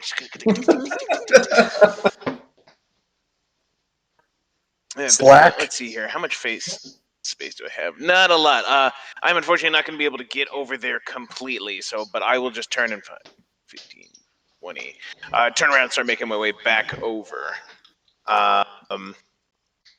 Actually, you know what? No, I've got a hand axe. Can I chuck it at that skeleton right there? Darn tootin', Carefully. you can chuck yourself a Hey, hand that's got my axe. rapier. Yeah, don't worry, friend. I don't miss more than twice. Carefully. Yeah, I suppose I probably could have moved after that, but You were making sure it didn't get back up. I'm glaring at it, make sure it doesn't get back up again. Right, exactly. Let's see here. Yeah, so I will do that, and I will huck that axe there. Let me make a rolly roll. Is that going to be with a dex bonus or with my strength bonus for throwing there? I think it's your. I think you get to choose when it's a thrown weapon, so we're gonna go with that. We're gonna go. Okay. You can go dex or, in fact, even if it's not the rule, from now on, I will say that if it is a thrown weapon like a hand axe or a dagger, I will let anyone choose strength or dex. Sweet. I obviously choose to muscle throw it. Who needs accuracy when you've got enough muscles? That's goddamn right. So, yep, I will go ahead and I heavy ho it. What is 16 plus 8 is going to be 24 to hit. Yeah, that'll do it. You chuck that hand axe real good. I'm sorry, that's too high. You miss. Wait, what? What? You go all the way back around to It like boomerangs back. What? That's going to be for a whopping 9 points of damage there. Well, shit. Yeah, so even though it's not bludgeoning, and normally that wouldn't wipe this thing out, you do enough damage that you overpass its damage resistance, which means as a GM, it is my responsibility to narrate exactly how this happens. Y'all ever seen that photo of the handle of a throwing axe going straight through the target? Yeah. This skeleton, like, you notice that, like, it has no legs, so it, like, reaches its arms up and it, like, pulls itself up like it's about to, like, launch itself down onto Valros, when suddenly its skull pops off of its body and gets pinned to the wall, but it's pinned to the wall by the handle of the axe. Like, the blade is sticking out. And the body just, like, falls apart, crumbles. Don't worry, I got you, rat friend. Valros has her hand over her heart like she's like a 60-year-old woman having a heart attack. Heavens to Betsy, I got the vapors. Oh no. Yeah. You get a nod from Lucian like, mad respect. It was a good Wait. throw. That's my rapier. Also, I've also been thrown by those arms, and I know it is scary. You know now know what they're fully capable of. You're currently thinking thoughts about how piteous that hand axe feels right now. Mm-hmm. And the bad part is that it is a masterwork hand axe, so this is a very nice axe, and Brik is just grossly mishandling it. This is true. Awesome. Yep. Oh, it's one of the axes from yeah. beast who cuts the meat. Mm-hmm. So it doesn't even look like an axe, it looks like a big butcher knife that he just hucked this thing. That's just worse. I'm making a note because I got one of those too. Yeah, I'm gonna change it from hand axe to butcher's axe. There you go. No, because a butchering axe is another thing. Oh, this is a cleaver, yeah. Yeah, this is a meat. It's like a big meat cleaver. Yeah. Masterwork cleaver. Perfect. Fantastic. But it's a really nice. It's like a nice. Like you could cut pennies in half with this thing. Ooh. Yeah, that's even more impressive because cleavers tend to not have that long of a handle. Yep. Hell yeah. I didn't want to dull the blade, so that's why I threw it. I grabbed it by the blade and threw it handle first. Carried all the way up to the blade in the wall. There's the little hole in the blade, so you like stuck it around your finger and you like spun it and chucked it like that. Oh, it's like the Ocelot gun trick spinning. Yep. From Metal Gear, only with a fucking cleaver. Jesus. Nice. So, yeah, so that happens. And that brings us now to Valros. Valros, you have one remaining opponent. Cool. She's gonna, like, like spin like down, and then do a whole turn and use the tail end of cloak, the manta ray cloak, as a sweep.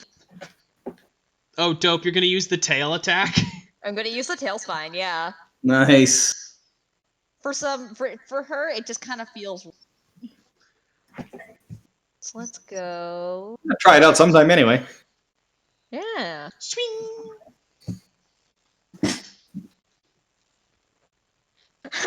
That's an 8.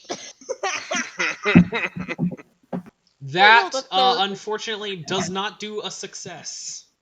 Fuck. And the skeleton rebuttals you with a claw, and it also fails. Look, she's a little frazzled from doing one of those close calls and a fucking butcher's axe, hitting something in front of her from 20 feet away. I didn't miss. And that brings us to Lucian. Oh my gosh. There's one remaining skeleton, and Valros is on top of it, apparently. Right. I'll get beneath it and we can flank it. What? Sure. I'll flank it from below. What? I'm good. That's called an underfoot monk. That's a halfling archetype for monks. That sounds sick as hell. All right. So we'll step up and we'll whack it. That's a miss with an 11. I assume. Oh, unfortunate. Actually, a 13 because the flanked. Yes. Unfortunately, that. Oh wait, no. Sorry. Meets or beats. Yes, you succeed. Oh, damn. All right. It is immune to precision damage, however. Correct? Yes, unfortunately. Okay. So no sneak attack, but that's still a D10, which is early dirty. Yeah. D8. Anywho, either way, that's D8. Roll them. That's 5 points of damage. 5 points of damage with your big Bludgeoning. hammer. You smash that skeleman. It is thoroughly smashed. Nice. You could even say, no, smashing, no. So I smashed it. Yeah. I want everyone to give me a perception check. Okay. Oh God. 16. I also got 21. a 16. 3. 17. 21. I do not trust these bitches. Brik is trying to get his cleaver out of the wall. So, Brik, while you are retrieving your cleaver, Valros, you hear like a soft muttering sound, like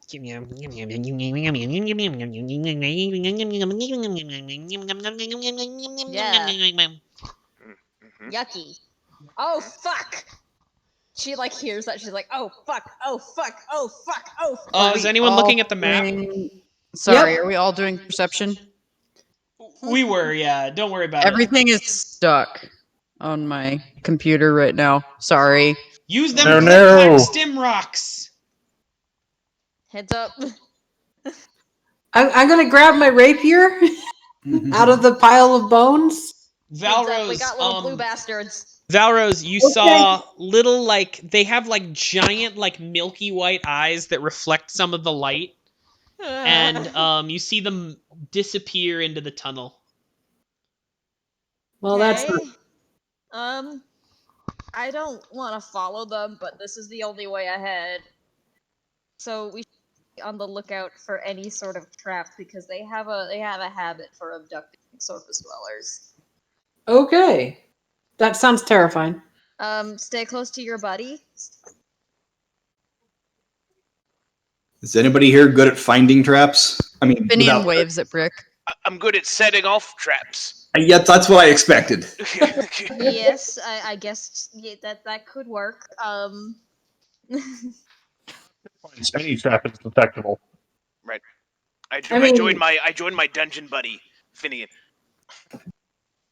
Because, I mean, I'm still fine going... I clicked the wrong button. I'm still fine going first, but if someone's good at finding traps, if they want to Oh, wait! start first... I literally have a spell for this, I think. Hang on.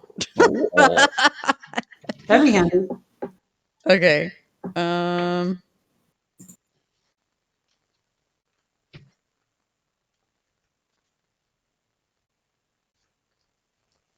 No, I do. I have, well, I have detect magic, so I can detect magic traps. They do some magic stuff, from what I remember. Yeah, unfortunately, I did not take detect traps. I hadn't expected to need it. Well, I have detect magic, so I can check and see if there's any magic traps. Sounds fair. Yeah, I mean, it's better than nothing. Right? Exactly. So Finnian kind of heads out in the front, and I will use detect magic, which... And I'm sorry, I'm gonna have to go take care of Gromit really quick after this. He's crying. I don't know what he needs. Okay, so for 60 feet, I can detect magical auras. Oh my god, this spell has the longest freaking... Yep. Yeah, it lasts a long time. Go on, read. Oh, yeah, it's all spell long. Description. That's one thing I didn't print was my spells. Okay, so that's D20 plus send them to me. 4, it looks like. A D20 plus 4? Yeah. Okay. Does Finnian detect any magical presences ahead of them? Yeah, you definitely with a 19, yeah. So you detect, let's see. So the longer you detect magic, you just get like more precision basically. Okay. So do you immediately want to take off after these things, or do you want to wait and try to predict stuff? Yeah. I think he's gonna let it simmer for a second and see if he can figure out anything more specific. So And then I'm gonna be back in like 5. So give me just 1 sec. I'll be right back. Okay. So I'll just tell everyone else what's up, what Finnian senses, and then they can catch you up. Okay, I'll be right back. Okay, gang. So you get a small. Finnian gets a small magic presence from down here. Can you see the ring that I'm making in the darkness? Yes. Yeah. Oh, good. There's a much stronger one from over here. And there is a really strong magical presence from way up in here. Oh. Huh. Okay. That's the one we should go to first. Yes, right through the wall. Right? Through the wall. Got it! Pretty sure we'll be digging, and I didn't bring a pickaxe. Speed. We brought a brick. True. Oh, yeah! Exactly. Finnian able to determine the school? Yes. So, Yeah.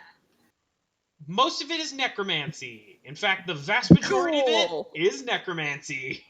Well, that's not surprising. There's some like small spices of other things, but predominantly necromancy. Good to know. It's just a font of healing magic. Right. Yeah, that's all necromantic. Yeah, or fright, Yeah. Yeah. It could just be really scary. Yeah, really scary. This is scary enough. I am already scared. No, I'm not scared. That's That's reassuring. Right? reassuring. Yeah, this is literally what my bedtime stories were about. I don't do this. Also, I've never actually dealt with the undead without the bear being close by enough to contact.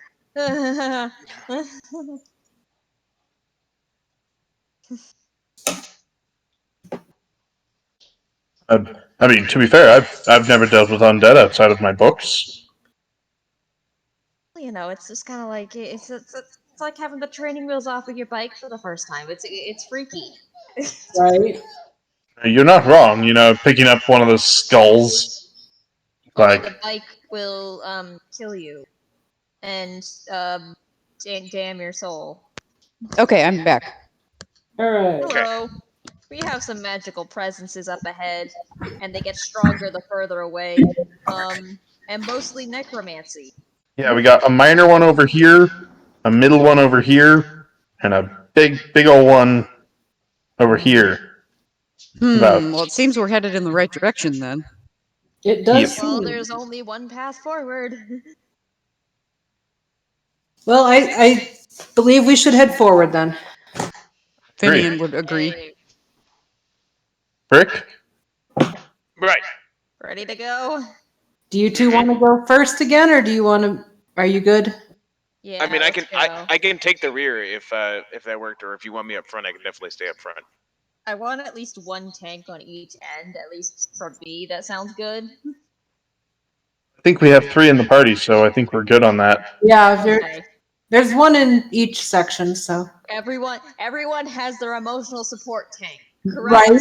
Correct. Exactly. All right. Then I guess I go forward. And then we move.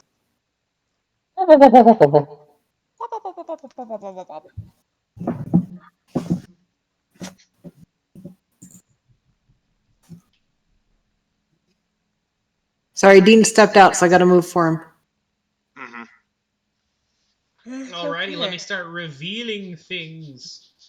Revealio! That's what they say in the Harry Potter, right? Right, that's the magic words. Revealio. Latinum. Yeah, probably. You're right. It's close enough. Close enough. Who the fuck cares? Who the fuck? He's beside you, really. I promise. I'm trying to move with your touchpad, and I can't reach it right. Here, I can move him up. I think I've got control of the mini. Yeah. Thank you. Okay. Oh, there's a turn to the right. Or to the, so left side of this map. And a jump to the left. Wait, what? Yep. No, time warp's for later. Oh. After we deal with the necromancers, then we can do the Right. time warp. Exactly. Oh, okay. How about That looks like a narrow passage, David. There's a couple of narrow passages there. one person? What about at least because we know something was coming from over here. My guess is the Darrows are this way. Yeah, let's walk with our face. Don't turn our backs to those fuckers. So we're heading down first, and then making sure that we keep facing towards that direction. No, I say we clean out that whatever's down that to the left. We get to the Y intersection and see what we see. I agree. We do not want to be outflanked the further we go in. Yeah, we that'd be also have a group of 6 people, so like we could form a circle theoretically and be protected. Right. All right. Alright. Well, let's shimmy, shake, rattle, and roll down through here. We just need to cast Fireball and clear the entire dungeon.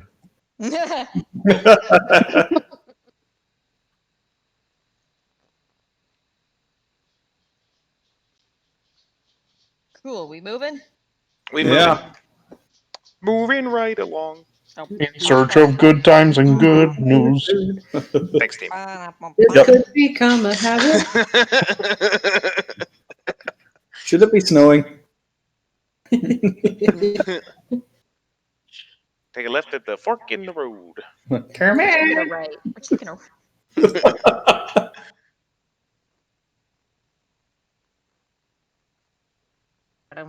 I just saw that they're going to be putting all of the original Muppet Show on Disney I Plus. know. I'm excited. Oh yeah, That's amazing. don't want to give Disney any more of my money, but I like the Muppets. right? Well, yeah. They are Yeah, very you haven't played. You haven't played Muppets until you've played Muppet Starship Troopers, though. I'll tell you that.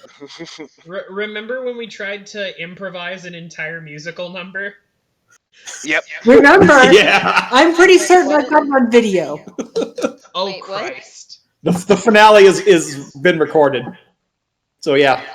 So we have So, that. as you enter this room, this one's just rank. It's rank with the stink of mud and sweat, and there are 4 filthy straw-covered pallets, and a low table covered with dice and a miniature maze of carved clay. At certain spots in said maze, you see squished remains of some sort of small mammal. Huh. And a couple of discarded mallets. Valros is gonna do a perception. She thinks if this is where the fucky energy is coming from. Oh, sorry. That's a 19. The dog You stepped don't on my... sense that there's anything particularly magical in this room currently. Well, I was looking for danger. I mean. Oh Sorry. yeah. You don't find any danger. Okay. In fact, with a 13, you don't even see this S on the wall. No, a 19. Oh, a 19. You still don't see it. Okay. You don't see that thing. Well, I vote we go into the room and then we, make sure it's clear and then we come back out. You This do game- not Yeah. see there is a tunnel going deeper into this room as well.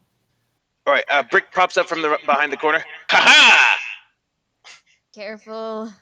Yeah, and I'll do a perception once they enter the room because I want to see if there's anything hiding behind the bedding things or whatever you call those. Pallets? Yeah, that's a 14, so that'd be not. There is, as far as you can tell, nothing. Cool.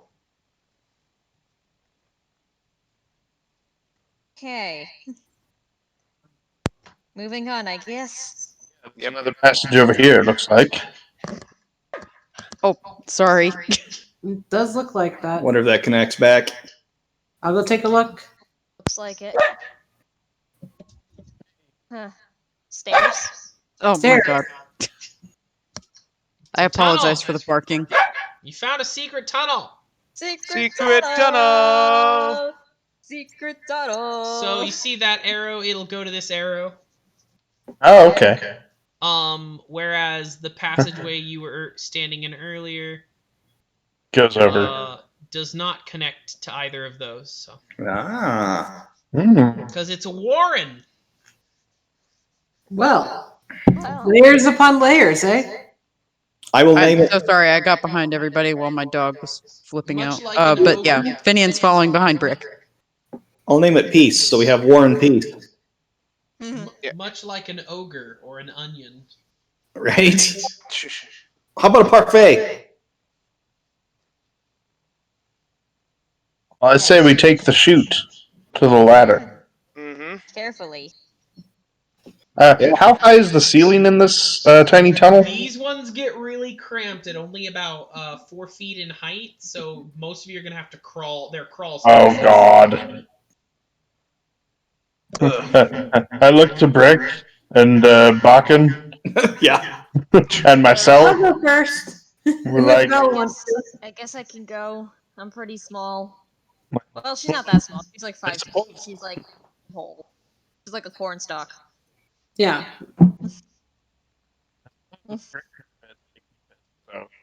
Someone was trying to talk and I could not hear them.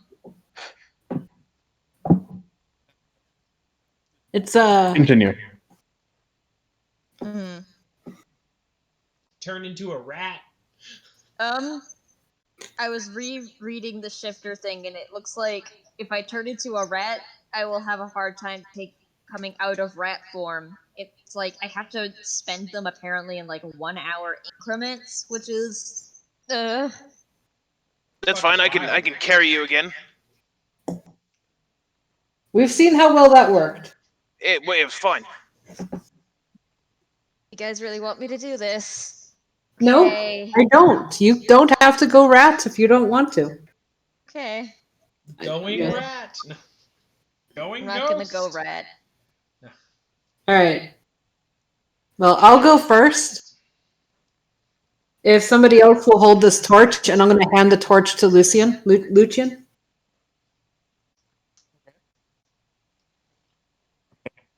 Yes, I'll take the torch.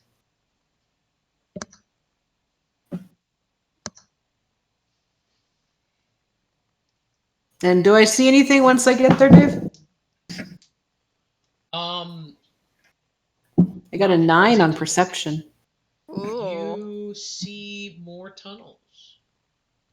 Great. Including a really, really tight squeeze.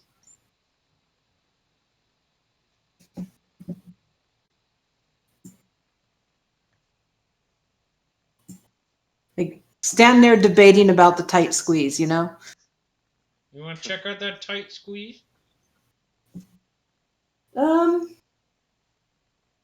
I guess we could check out the tight squeeze. What do you see? More tunnels. Come on ahead. Yeah, I'm doing a perception before going into the tunnel. I got a 16. Or do we want to go back to the main? You do your perception check and you do not find anything. I'm going to follow. Okay. Okay, because I do not want anyone to go alone anywhere. I feel responsible if anyone dies down here. Yeah, I'll attempt to follow with the torch.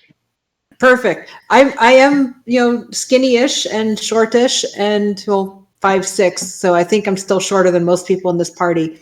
So I'm gonna wave at this this tight squeeze, and I'm gonna see if I can make it in. After telling Valros, I'm gonna give it a try. Mm-hmm.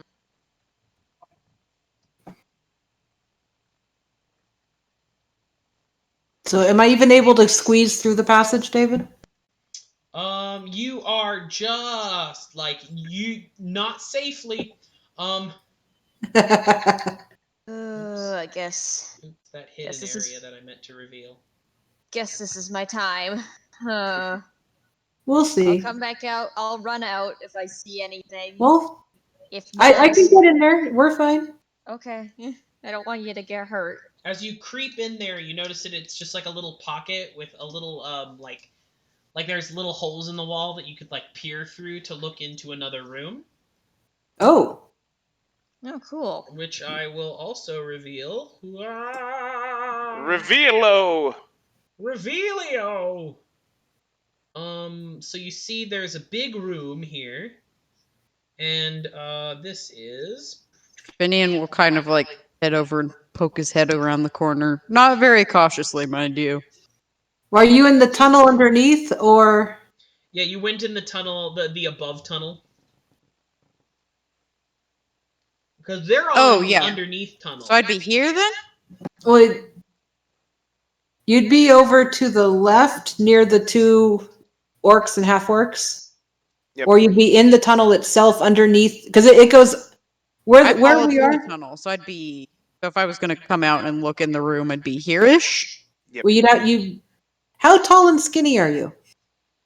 He's 5'9" and pretty skinny, so he's average height, not super tall. So if you were following Brik, you would go to a tunnel that goes underneath this passageway, and you'd be out here. Okay, gotcha. All right. Or if Never you mind wanted to get then. into that Disregard. room, you'd go all the way back here, and then you'd be in this room. So.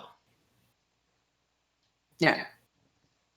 So yeah, currently I'm in this little nesty room, and do I see anything in the room that you have marked D5? Yes, you find some tables stained with old blood, and on one of the tables is what looks to be just drained out halfling person. And give me a perception on them.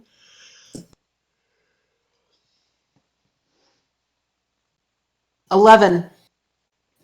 You notice their chest does rise ever so slightly every couple of seconds. But I can't get there from here, correct? Yeah, this is just this is like a hidey hole, so you can watch somebody. This isn't really this wouldn't allow you to climb through. It's not big enough. Okay, I'm going to go back to where Valros and Lucian are, and tell them, whisper that the other side of that Y leads to a room with a bunch of tables, and there's a half elf that's in pretty halfling. bad shape. A halfling, sorry, halfling that's in pretty bad There's shape. a hobbit. Okay, I guess we got priority. I guess we gotta save whoever's living down here. It's probably one of Belfast's agents. I should probably look into that. Yeah, let's go. We can always come back here. Exactly. Yeah. Going back. Whew. Back. Oh, sorry. We can crawl into this tunnel for now then. Yay! Back. Back.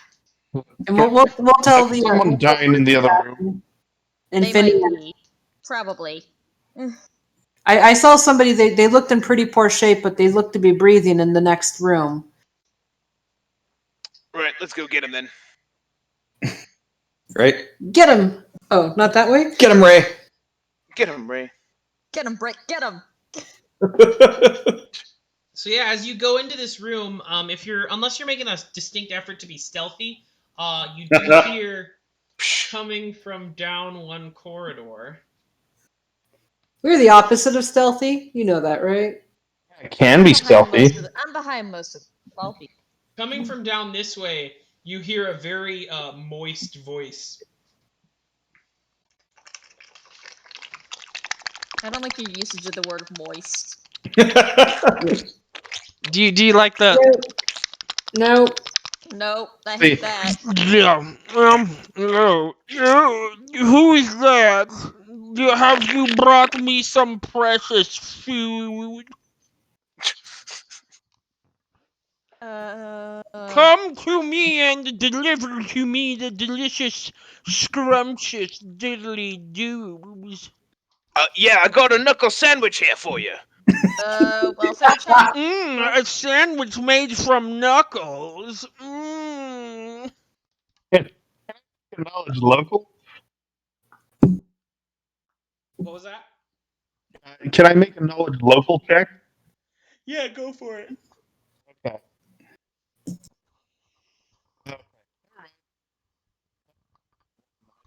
Total of like 8. So, yeah, like there are creatures that just eat straight up like garbage and corpses and stuff that are all over Korvosa's like underground. Yeah, the Otyugs. Yeah, Otyugs. And the city is pretty familiar with them, and and for the most part, Otyugs actually are intelligent beings. They're very single-minded, but they are relatively intelligent and can be communicated with. And it sounds like this might be the scrungy voice of an Otyug. Oh dear. Ah. Oh, another one of those.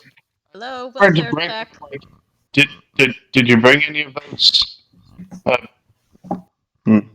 You also smell down that corridor. You smell the smell of many rotting bits of people meat. The kind of smelly smell that smells smelly. Smells very smelly, and it Smelly is a smell. smelly smell. Yeah. It almost seems like it's like a kind of a garbage chute tunnel. Ah, trash. Lovely. It's what my mom called me. Zeph, where was that thing, that person you were seeing? He's on the table over there. Yeah, and there's a I'm going halfling to go on up the to the table. And is that a healing check? Yeah, you could do a heal check to like stabilize them, or you could just cast a healing spell if you have one or would like to use one. I will actually give him one of my healing potions. Oh, nice. Why would you? You give him a potion, and you sense that he was on like death's doorstep there, and he's like, oh. 8 points of healing. Woohoo! Oh shit! Yeah. Oh, I feel so much better than I did like 3 minutes ago.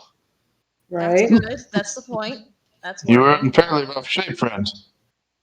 Hi. How did you get here? What? How did you get here? Okay, hi there, Lucian. Your mic's cutting out again, Lucian. God. Hold on. My name's Bo. Okay, Bo. You go out this tunnel behind me. Go take the right, and you go straight up. You can get out of here. I don't think I can walk right now. Okay. It's a 5-minute. It's. Do you mind if I walk him back up? Yeah, I'd walk him back up and out of here. Okay. The party collectively gathers him up and escorts him out of the building. Yeah. Yeah. Exactly. It's not that far. We will power word blah that you all did that, and I'm not gonna make you do anything. Huzzah! Power word blah. Okay, you come back presumably. Yep. Okay. Well, we saved a life today, gang. Huzzah! Nice. It's a thing. We're big damn heroes. Right? Yeah. So we don't see anything else in this room except for the passages leading off. Then there are some passages leading off. Yep. And we know that the passage on the left side of the map leads to a hungry something. Finnian's kind of poking around the room. It's like, oh, I'm so hungry. If we find you some food, we'll bring it back to you, okay? Please find me some food. Please bring me some food. I will trade you some of my precious garbage. Or we That's could just very go in kind there of you. and we could That's very kill him. kind of you. We don't need to kill it. What kind of garbage do you have? I have, I have some legs. I'm so tired of eating legs, though. I just want to eat something that's, not people meat. Okay.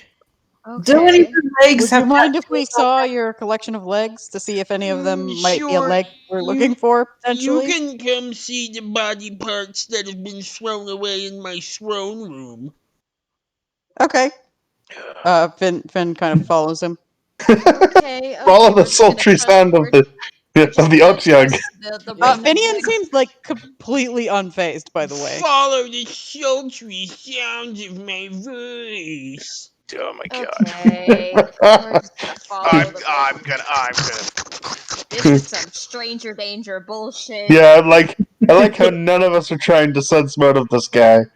There is there are just piles. You come in here, and this is exactly what it was implied that it was. This is just a nasty ass sinkhole with just nasty ass mud.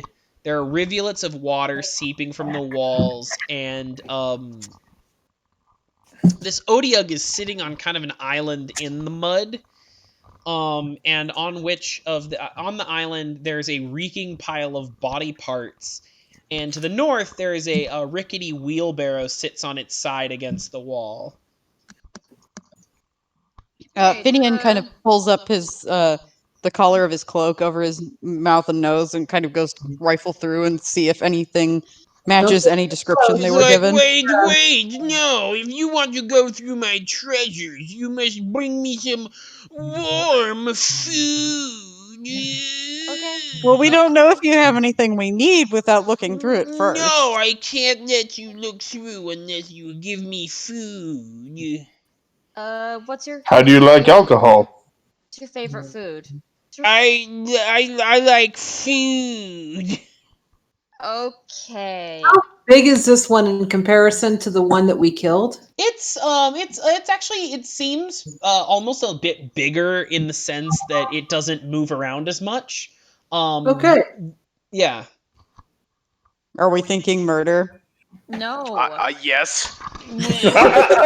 Of course we're thinking murder. Please give me some food. What is the alcohol? I don't know what alcohol is.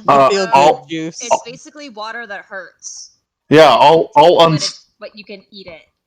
I'll unstopper one of my water flasks that has the meat in it. Give him give him a good whiff of it. I don't know if he'll actually want it or not. What is the flask? Is it a leather skin.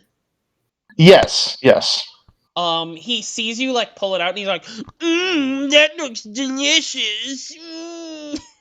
I don't know. Just throw your skin at him. See what happens. Sure. Yeah, I'll toss it to him. Yeah, you We'll toss get it, you it like another flask. flies past him and into the mud, and he just starts like squirming over to the mud. He's like, I'm so happy. So you have a little bit of time to go through these pile of bits. Oh So God. Finnian is looking around. Should I roll perception? I got a roll perception, and it will determine what you find. 22. Okay. Okay, everyone, roll a percent. Everyone, search quick. I rolled a nat 1. I am very distracted. Oh. I am very distracted. Brik got an Finnian 18. got 17. 22. Okay.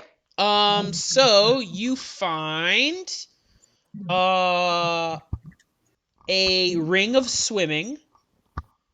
You find an amber necklace. You find a wand.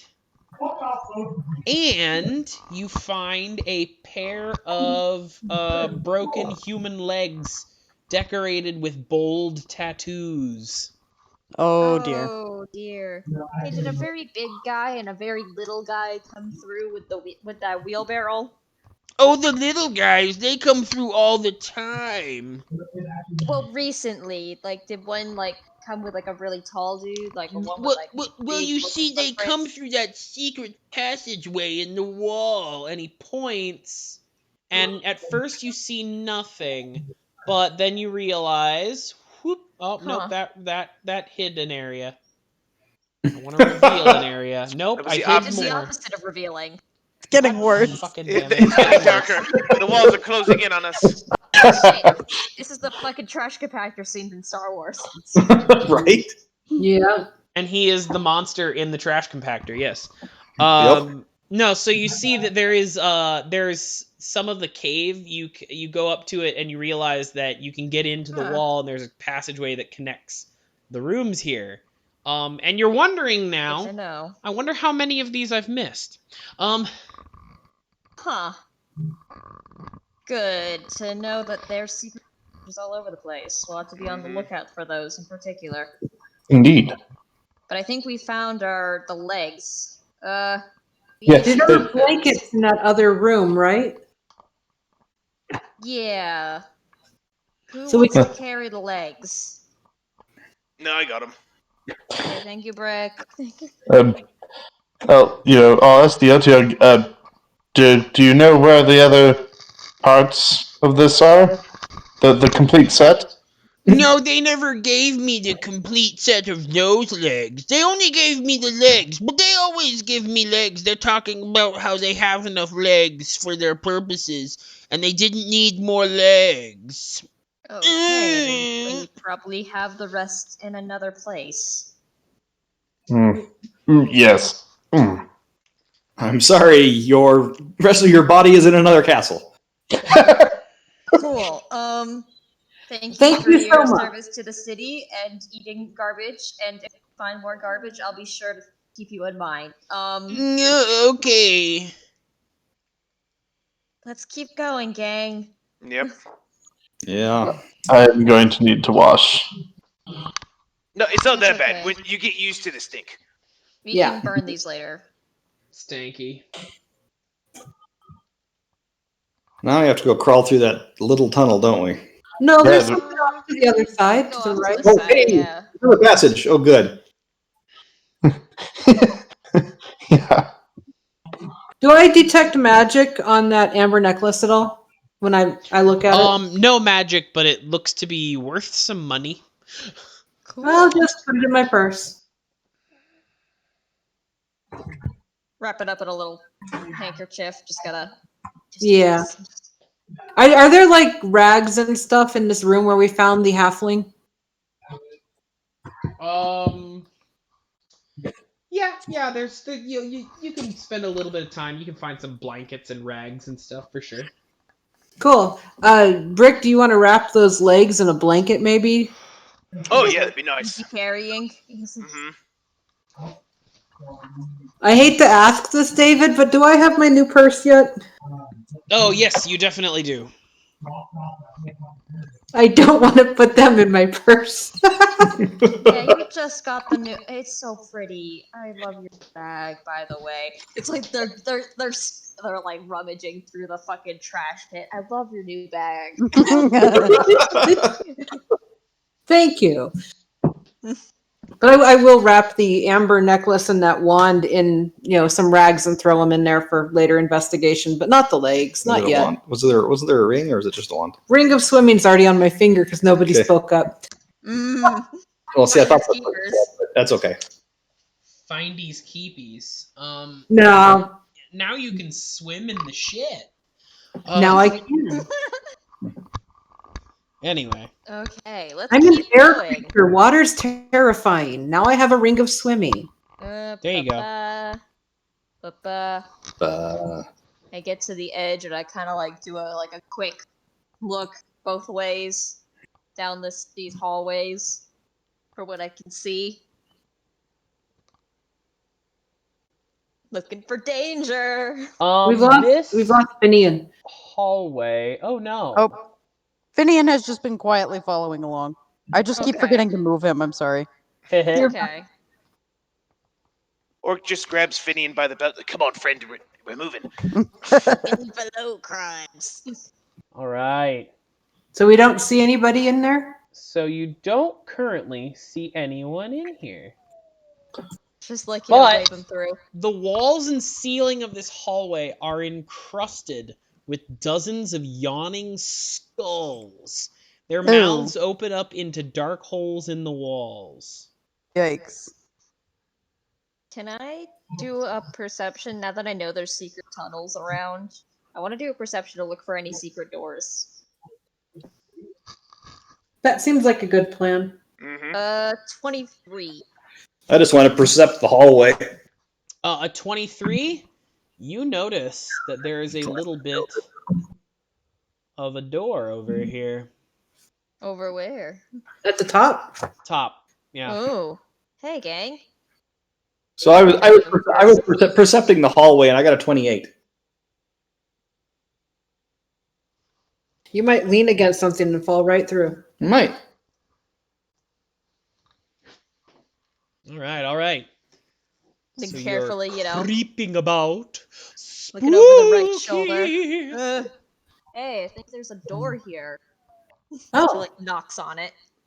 Yeah, that's hollow. You knock on it, and you hear some scuttling sounds. Shit. And is everyone okay with keeping their current initiatives? Yeah. Sure. Yes. Yeah, that's fine. Yeah, sure. As suddenly, out of the walls behind you, you notice two of the skulls seem to move on their own. But the longer you watch them, the more you notice that they are not just skulls, they are attached to long, snake-like rib cages as they slither out of the walls. That's not terrifying. Disgusting. Get back in there. Well, at least they're not Varghouls. And they start... Yeah, their ribs start rattling, and they're... Yeah. They're like centipede snake skeletons, but they're not actually either of those. They're more like human skulls attached to way too many ribs. Radio, back to being dead with you. Righty-roo, go back to sleep forever. Back to bed. Back in the forever box.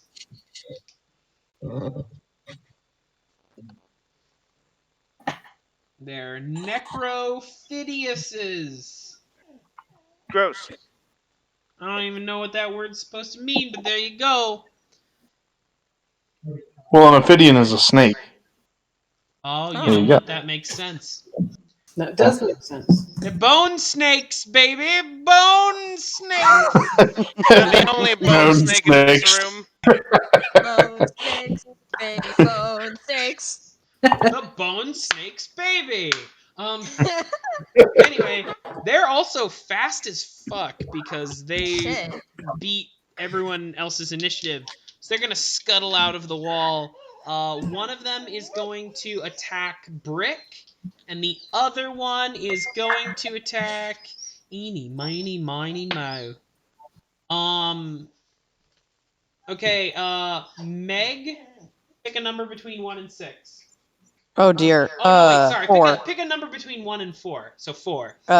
4. Jen, 1 and 4, 1 and 3. 3. Okay. Dean, 2. okay, and that means that Dave, you are going to be 1. So I'm I've number got 1. Woo! I've got some bad news for Meg. Oh dear. Oh no. The bony Tony shall strike at you. The bony Tony. Oh dear. All right. Well, Oh, bring it on. That's a handful of shit numbers. So what's a 9 do for you? That does not hit my AC. I have 11. Damn.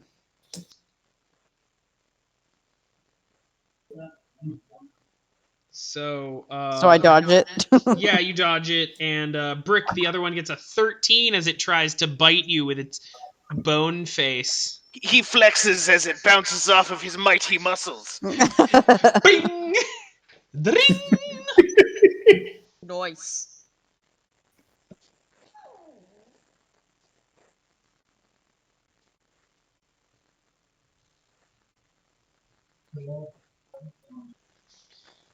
Yeah, so let's go top of the initiative. Finnian, you just got attacked by a bone snake. He's a little offended. He's The jokes going write themselves. to. Oh God. He's going to try disrupt undead again.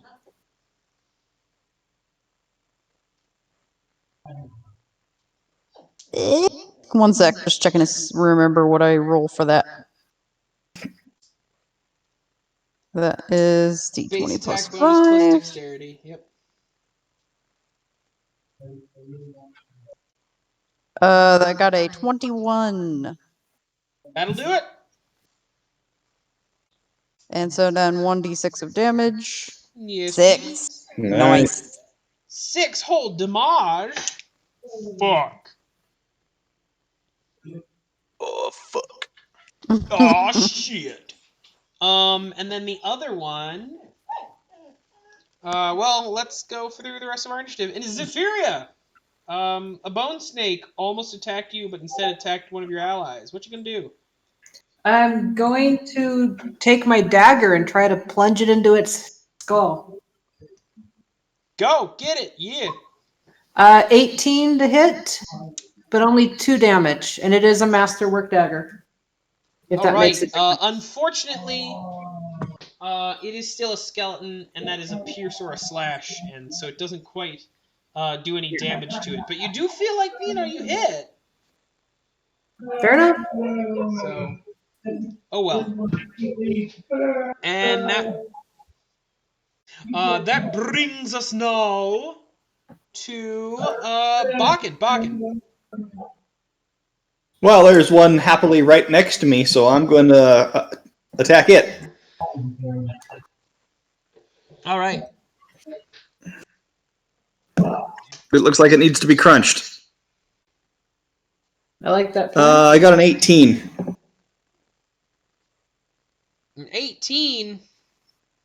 All right. That hits. Cool. 13 points of damage. Fudge. Okay. Huzzah!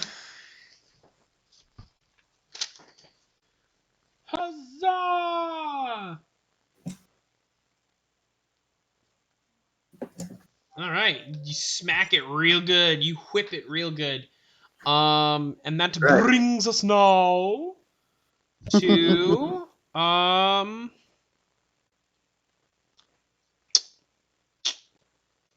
Brik, you just got attacked by a bone snake.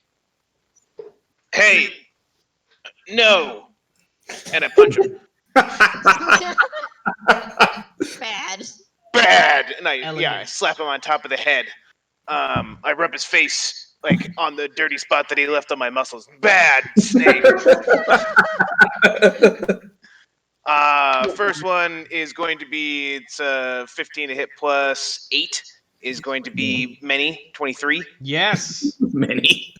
Oh. He is going to take. Yep. Let's go ahead. He's going to do 11 points of damage on the first attack. Fudge. Okay. And then I'll make a second attack with a 19 to hit. Yep. And he is going to take another 10 points of damage, and this is bludgeoning. Yeah. You just punch right through him. As he does. You just knock out a whole bunch of ribs. Yeah. You getting them. Mm-hmm. You actually punch out its teeth. You know. Wham. Yeah. You $1 million baby. This. Ooh. All right. That brings us now to Valros. Valros, make a perception check for me real quick. Gotcha. Okay. 14. Fuck. Anyway, so Valros, while this is going on, you suddenly hear the sound of a secret door opening from right here next to you. She doesn't. She hears this door opening and she like shakes the back so she can use her tail spine to hit whatever's back there. All right. Is she gonna hold Swing her first. action to Yeah. wait for something to open up that door? Yeah. Because once something opens up that door, they're getting a tail spine to the face. Nice. All right. That brings us now to Lucian. No, wait. Sorry. Immediately after Valros goes, you're gonna do your thing because the door swings open and standing there holding a repeating crossbow is a Darrow. Oh dear. But you were prepared for this, so. Hey, bitch. Do I roll to attack? Yes, please. Okay.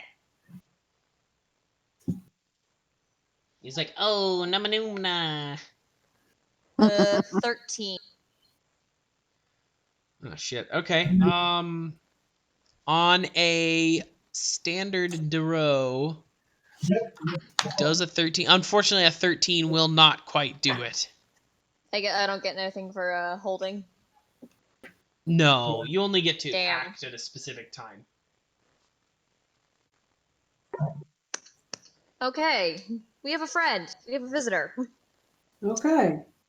However, he's right in melee with you, so, I mean, he's going to have a hard time with that bow. Yeah, that's true. True. All right. That brings us now to... Now it's Lucian. Sweet. I mean, Lucian's going to smack the guy that he's got flanking on. With a total of 21. Nice. That'll hit, for sure. Alright. Warhammer. That'll do 11 points of damage. Nice. All And right. that's the turn. Yep. Actually, no. I will use my movement to mark the skeleton thing. I should have done that before attacking. We'll remember that in the future. Sounds good. All right.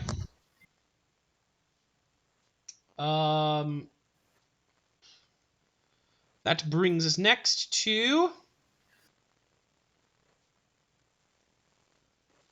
Excuse me.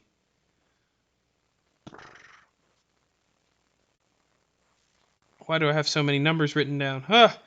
These Necrophidiuses are gonna go. I guess if they have to. Mm-hmm. And so one of them's gonna continue its attack on Finnian, which it will dear. miff royally. But then the one who attacks Brik actually rolls pretty high. That's a 25, Brik. That is going to hit. Okay. Okay. Okay. And its bite is worse than its bark, but it only does 6 damage. However, I need Brik to also roll a Constitution throw. A Constitution Easy. save. You gotta beat a 13. I totes beat it. Nice.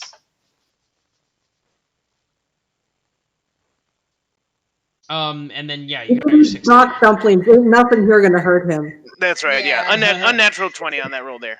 I eat enough poison that you can never stop me. That's right. You think you could poison me? I poison myself. Now, at that though, you hear a door creak open. There can't be more doors. Yes, There's one so right many next to doors. me. Whoop. And standing there, shit, what'd I do? Standing there is a big. It's a Frankenstein. God. It's a Frankenstein's monster. Oh, that made big footprints. And it is staring at Zyph'eria and Baken. Of course it is. It is a carrion construct. Ooh. And it is going to try. It's gonna try to attack, I think, Zyph'eria. That's the smartest choice it's gonna make. It's gonna punch Zyph. And that is an 18. Does an 18 hit? Yes. Woo.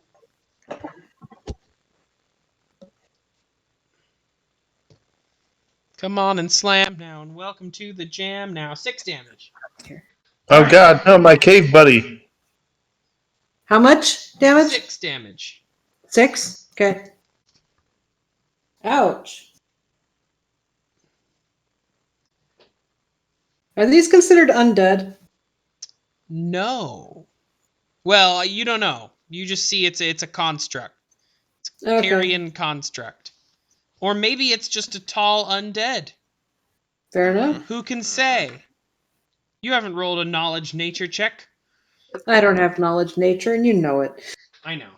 I also don't know if it would be. I don't think it would be knowledge nature for this thing. Yeah, just curious. All I can say is fire bad. Shit. Yeah, we totally want to shocking grasp it. Right. No matter what, I assume it smells bad. Oh, it smells janky AF. Out of curiosity, do we recognize some of the body parts? Yeah. In fact, the head has short brown tousled hair and a scar over its eyebrow. Sweet. Right. Sorry, pardon me, I need your head.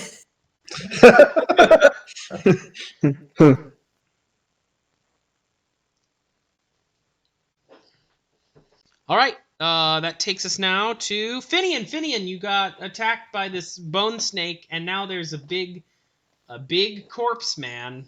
The corpse bride is here to beat your ass. So, if I use Disrupt Undead, could I potentially nab the head? Only if you killed it.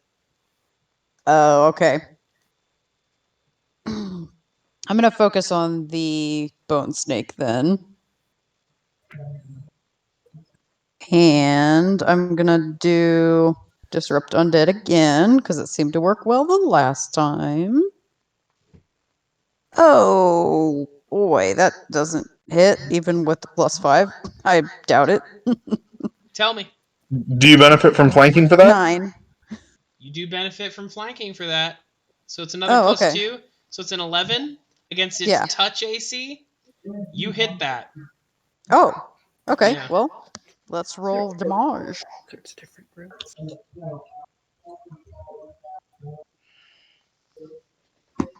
4 damage. And the Necrophidius is about to lunge at you again when suddenly it crumbles. Nice. Whoop whoop. Well, Yes. And that brings us now. Also, I do want to know, we're gonna finish this combat, and because I'm starting to get a little late and loopy, we are not gonna finish this dungeon tonight. We are gonna finish Got this it. combat, and this will roll over. This will roll over into next Friday's session. Yeah, Okay. I'm still sleepy. Yeah, I guess It is getting a little late. Yeah. Yes. Okay. Okay. So Okay. So this one's dead. this one is a toast. It's re-dead. Nice. It is re-dead. Yes. DED. Perfect. Okay, so that brings us now to Zyph'eria. Grabbing my rapier and attacking the large corpse creature that just hit me. The Corpse Bride, Yeah, directed by that Tim one. Burton. 17 for a non-natural 20 to hit. Urgh. All right, yeah, that'll hit. But as usual, I just do 3 damage. Unfortunate. Because we can't get flanking in this dungeon. Right.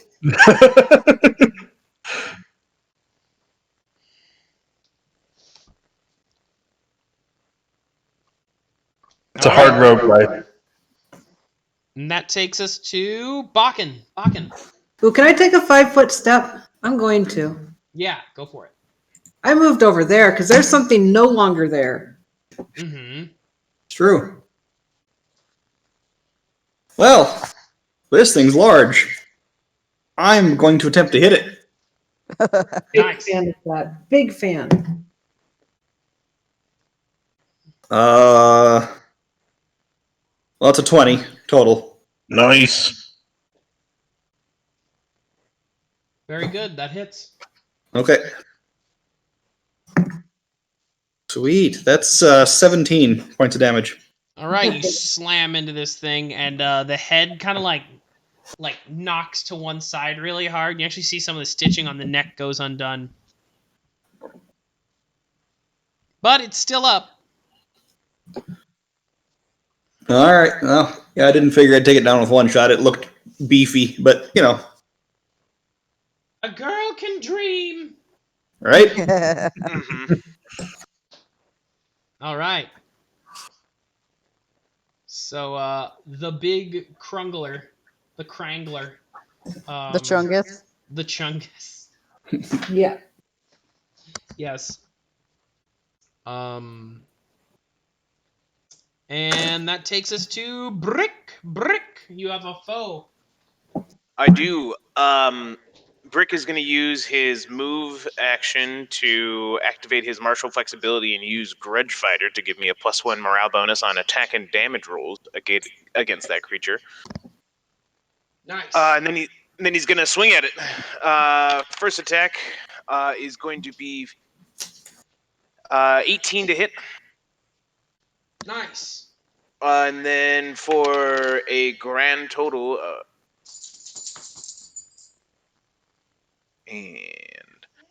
for a grand total of 8 points of damage on the first attack there. Come on and slam now. Welcome to the jam now. Second one is going to hit with a 21. Yes. And he is going to take a whopping 11 points of damage on the second one. You bring your fist down, and the skull comes clean off, and it crumbles. Blah. Wow.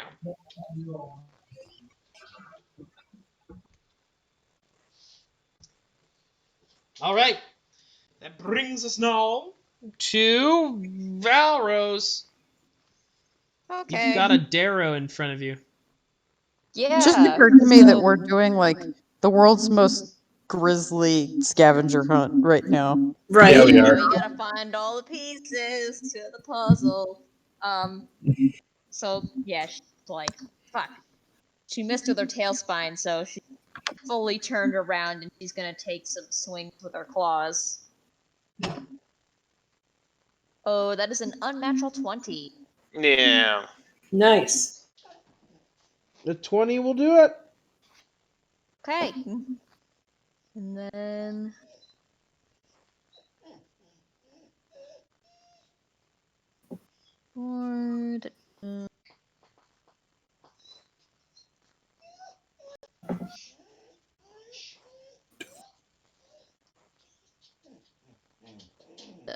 So a total of 5 damage. All right. You like claw at him, and he's like, ah!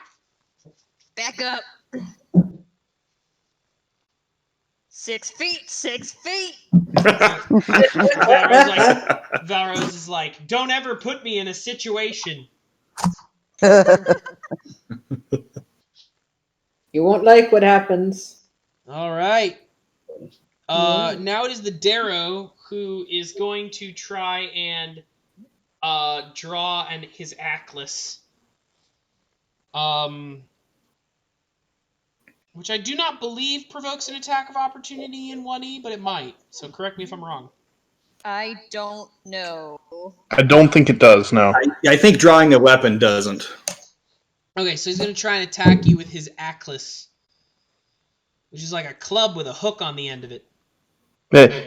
I believe drawing a weapon does if you have no base attack bonus. If I recall. It's a weird rule like that. Yeah. Oh, yeah, that's possible. Well, yeah. That is a 16. What's a 16 do for you? Oh, yeah, that misses. Like, just barely. It, like, catches, like, on her sleeve. Like, oh, that's dirty.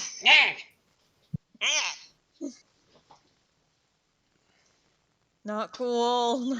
All right. That takes us next to Lucian. Lucian, there's Yes. We will 5-foot step, and in doing so, drop the hammer and pull up the halberd just to try and strike at that now unfurling. The go for the tethers that are now loosening on the head. Get him. Get him. Get him. That's only a 19 to hit. A 19 to hit. Well, the good thing is it is a large creature, and it is not made of metal, so you can hit it pretty easy. Sweet. Now, can you picture its damage resistance? Bum bum bum. Bum bum bum. Well, that's not actually all that much damage. 8 points. 8 points of damage. Of slashing. Nice. Well, you do the damage. Not perfect, Sweet. but you do damage. Swing! And that brings us next to the top of the order, which the Necrophytuses are gone, but this carrion construct is not, and it lumbers forward, and now Baken is in its way. It's going to try and slam Baken. Good luck. Yep. Big meaty paws. Oh, fuck. Oh, shit. Taking a picture of this. Confirm that crit. I just rolled a 20 and a 1. That is how it goes. Because it has 2 attacks, and I figured, I'll just roll both of them. Does a 19 hit Baken? Yes. Okay, then it confirms it's critical. And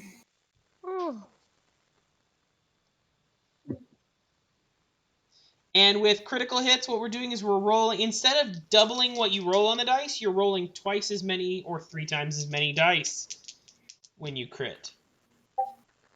Woo! That is a 16 damage from one really big slam. Don't think he likes getting hit. All right. Well, now we're done fucking around because that angers me. The other hand, No more fucking around. It's time to find out. It goes to like punch you with its other hand, and it shatters the bones in that hand against the wall. That's right. But it's a construct, so it doesn't really feel. But aren't all our characters constructs? Fuck. Oh, no. Well, damn. Are we not ghosts in our own bodies? Oh! Hashtag deep, bro. Skeleton mechs. We're all skeleton mechs, if you really think about it. Mm-hmm. All right. So that brings us now to Finnian. Finnian is going to disrupt undead on the carrion construct. Roll to Because hit. he is a one-trick pony tonight, apparently. Mm-hmm.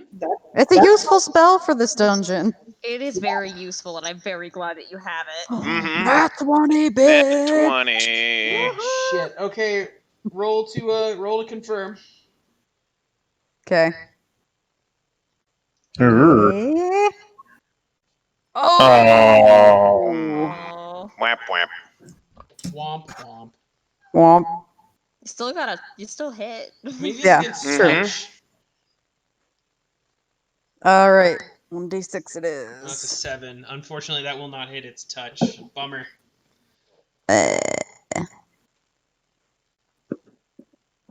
Well, fail. Oh, I mean, if you hit it. you did hit it. Yeah, it's still success. You cast. I feel like what was it? We established that Finnian doesn't actually think he casts spells. He thinks he's really lucky or something. Yes. Yes, I like that. I'm trying to flavor that in my head as the theater of the nice. mind thing. So Finnian is definitely trying to focus, and you're pretty sure that this carcass is supposed to be harrowed by the fact that you're casting anti-undead magic on it. Yeah. And yet, this doesn't seem to do any damage to this thing. Hmm. And you're like, well, that normally works. And so, that brings us to Zyph'eria. Okay. How is everybody feeling? Is anybody badly hurt other than Baken? I'm good. Brik's taking some damage, but he's fine. Okay. Yeah, I'm at full.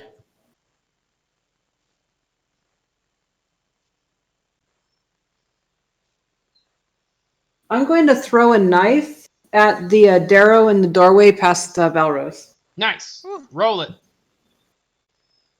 Please don't stab me. 21 to hit for 4 damage. God damn, nice. See, I feel like you gave her way more credit than you would ever give me, and I'm just saying I'm hurt. We've practiced together. I will try to do more.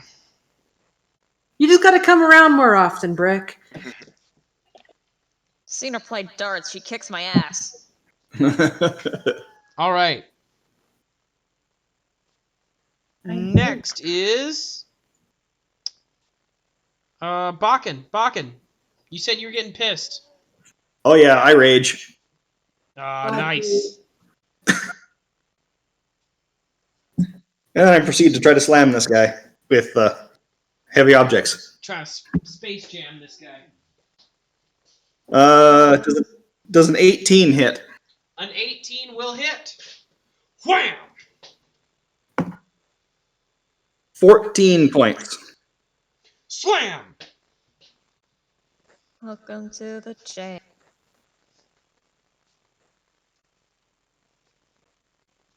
All right. That brings us now to Valros. Ooh. No, wait, doesn't Brik go after Baken? Oh, wait, yeah, you're right. Brik, sorry. Once again, my own handwriting is really bad today. Not a problem. Can I charge this dude? I will allow it. I don't think he uses money.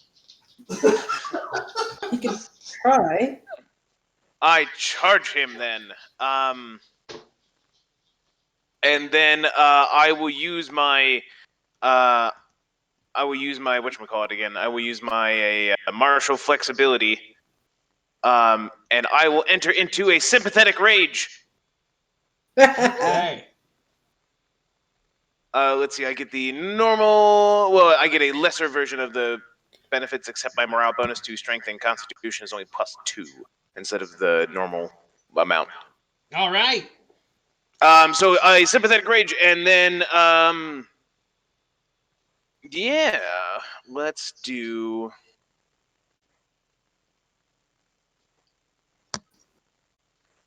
Let's do this.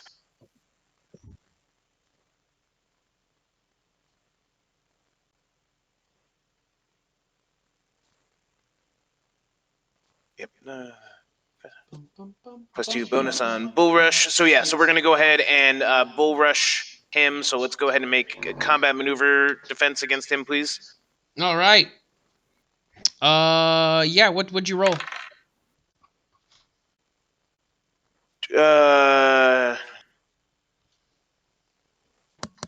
35. Shit. Holy Oh shit. my god. Fuck. Okay. Yeah. You bull rush the shit out of him. He rolled 35 on a bull rush. And he's doing the sympathetic rage. Yeah. So I see Baken get hit, and I'm like, no. We know what those muscles are for. It's for caring about his friends. And you do like fucking like an all I have big muscles for big friendly hugs. Yeah, I hope so. Back in my heyday, 5 hits would have been enough, but that took 300 mighty blows. But then he is still going to take damage from my breaker rush, and he is going to take 7 points of bludgeoning damage as I get vertical on him there. Nice. You just elbow drop this fucker. You just Basically, yeah. I flying horse kicked him, and yeah. the jump double mule kick. Yep. What's this? It's Brik from the left of the ring with the metal chair.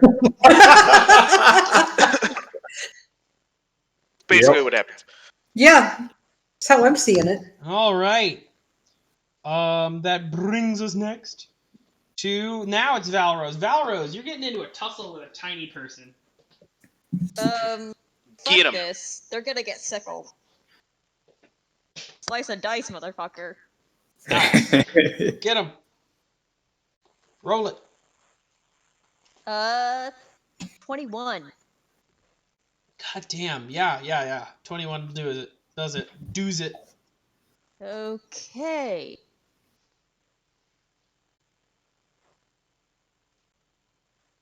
Four damage. 4 Slicey, damage? slicey. 4 damage. Yeah, you cut this guy. Bad. We're going to take him apart one slice at a time. And now he's going to try and hit you with his Atlas again. Try me. Oh. That's a 23. Yeah, that'll hit. And he does 3 damage. Bonk. Ow. Rude. Fucking rude. And he responds to you by going, hee ha manumina. He's the crazy frog. Yes. Fuck. That brings us next to. Nope, they're dead. They're dead. Lucian.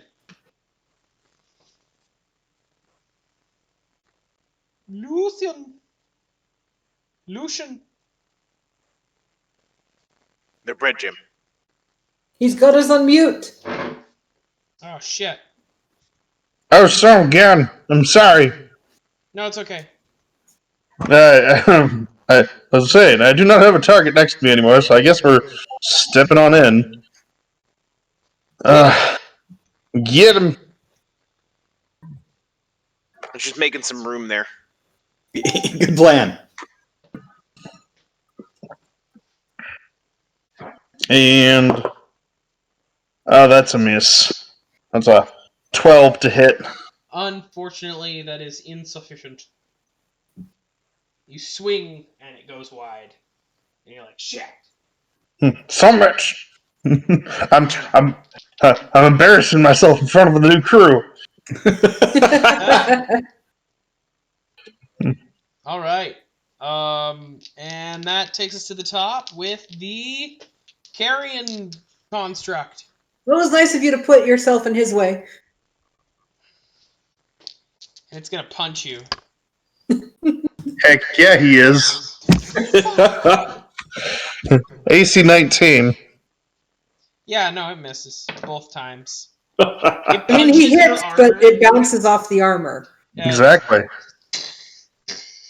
You know, 2 solid blows, and it looks like Lucian doesn't feel a thing. Nice. And that brings us next to Finnian. Finnian, what you gonna So do? he's gonna rush in and stab the carrion construct with his shears, which are functionally a dagger. Yeah. Go for Give it. him a shortcut. Get stabbing. So dagger would be what? Should be in there. Honestly, without weapon finesse, it's your base attack bonus plus strength. It's I'm sorry, it was base what? Base attack bonus plus strength. Okay. Bab. Plus strength. Okay, that's a +1. So that's +4. Let's see. Thank you for bearing with me while I relearn Pathfinder. No worries. You're all good. worries. Well, I want this to be a game that Nice. people can jump in to relearn this system if they have to. 19.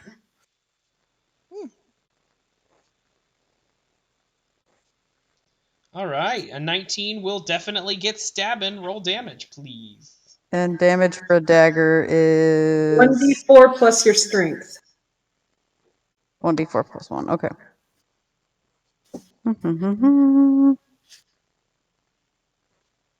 And that is a 3. Not great, but what do you expect from Welcome to the shears? club.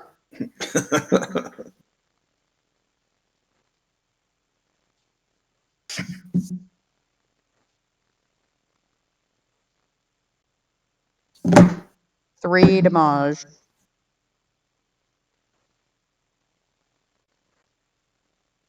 Did that kill him, David? 3 damage does not kill him, but you get a good stab in there.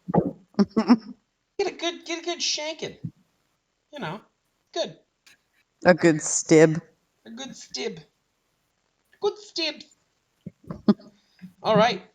You get your good shank in. Get your good shank on.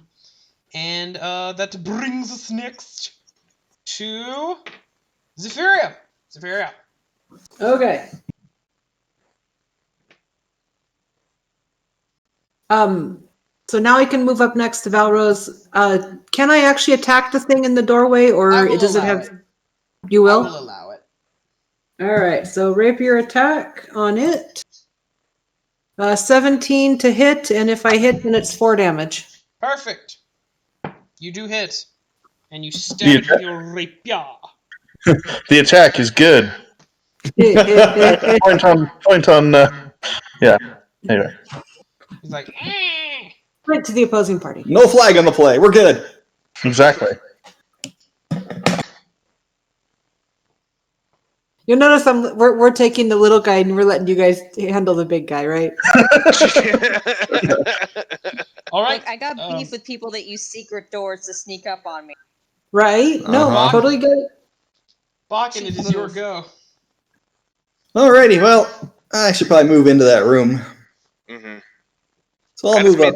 I just made space for everyone, so we can all get in there and tango. Right? Yeah, I'll go up top here. It leaves you room on the bottom. It'll work out. Join the fucking mosh pit. Right? Alright, and then I will make with the stabby, or the smashy, I guess, actually.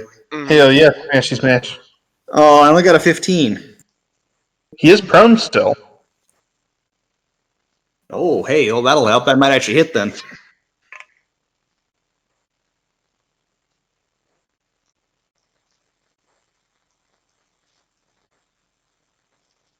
Does that hit, Dave? Excuse me. Where's your roll here? I got a 15, and I heard he's prone. Oh yes, then yeah, you hit him. Cool. 11. I didn't roll real high on the damage. That's okay. 11 for damage. Actually, what weapon is Baken using here? My +1 heavy flail. Ah, yes, the flail. So you bring the flail down in a nice big two-handed, and the big head of the flail. I don't know if you still have it looking like the moon, but also a skull, or if Baken had it changed. I probably didn't change it. Yeah, so this big skull moon slams into the middle of the torso, and it actually, with so much force that, like, all the limbs and the head, like, separate in all separate directions. Nice. Cool, that'll make it easier to pick up the head. Yeah. Man, whoever did the stitching on this needs some lessons. Agreed. And that is all for the carrion construct. Good. And that brings us now to Brik. Well, I peek in. I see that they have taken care of the carrion crawler.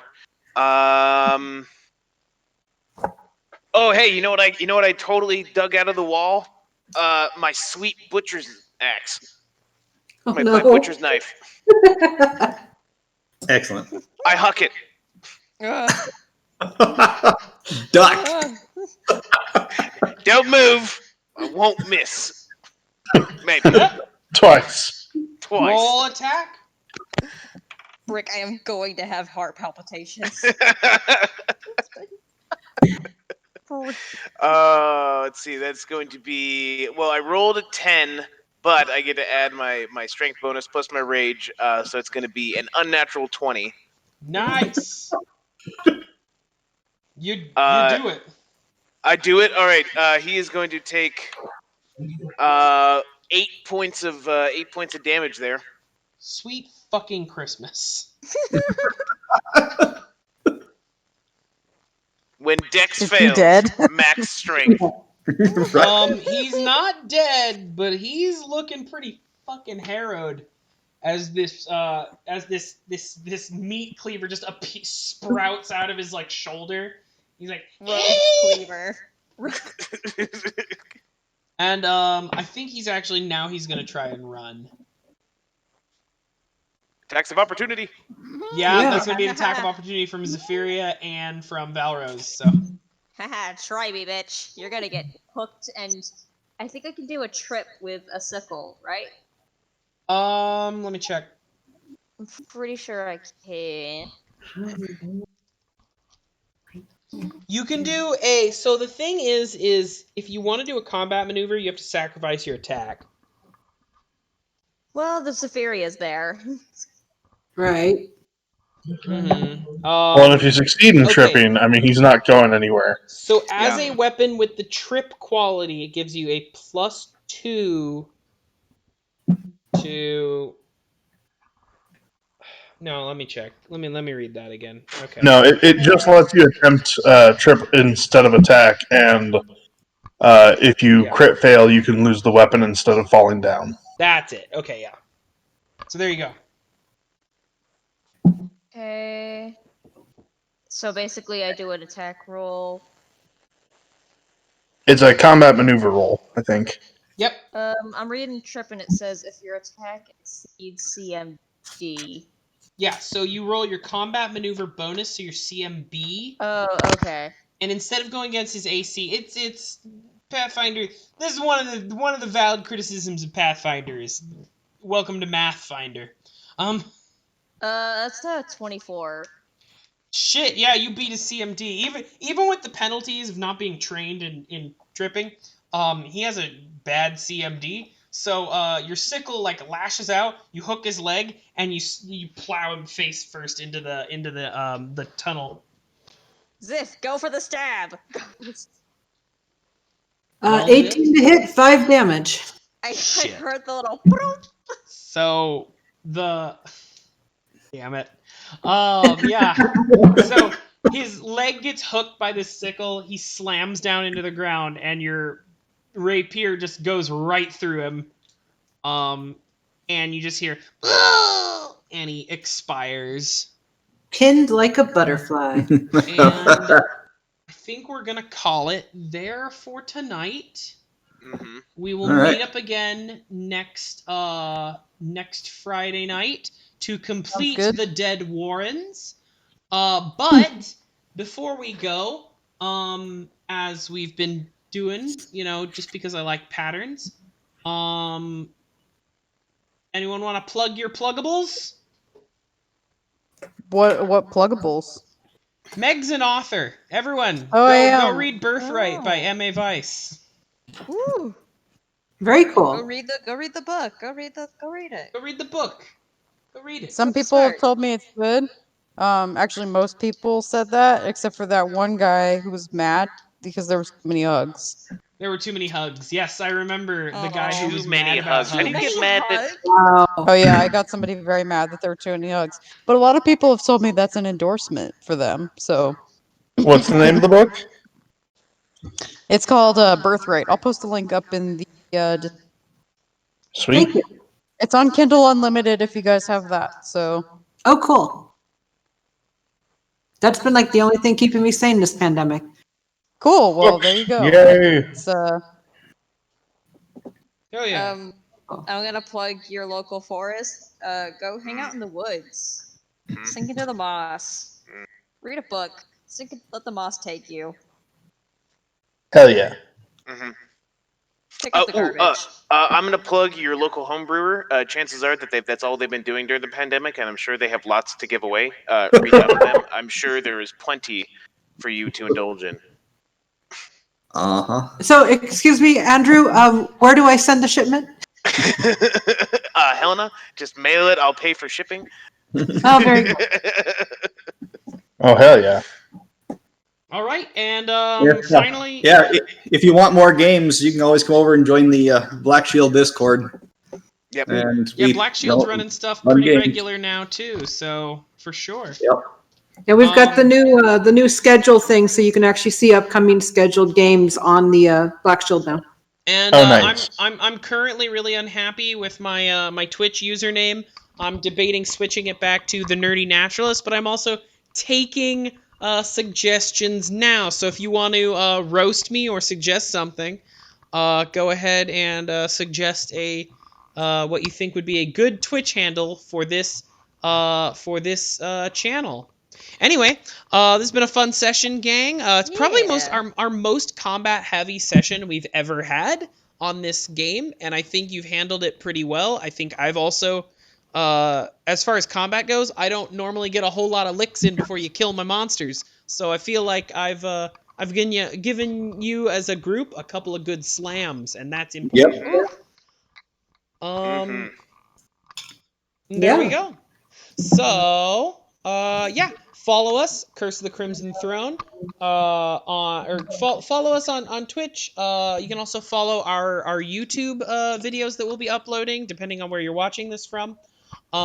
We also have a Discord that I will be linking in the description of this video. Please join it. And, there we go. I've been having a ton of fun.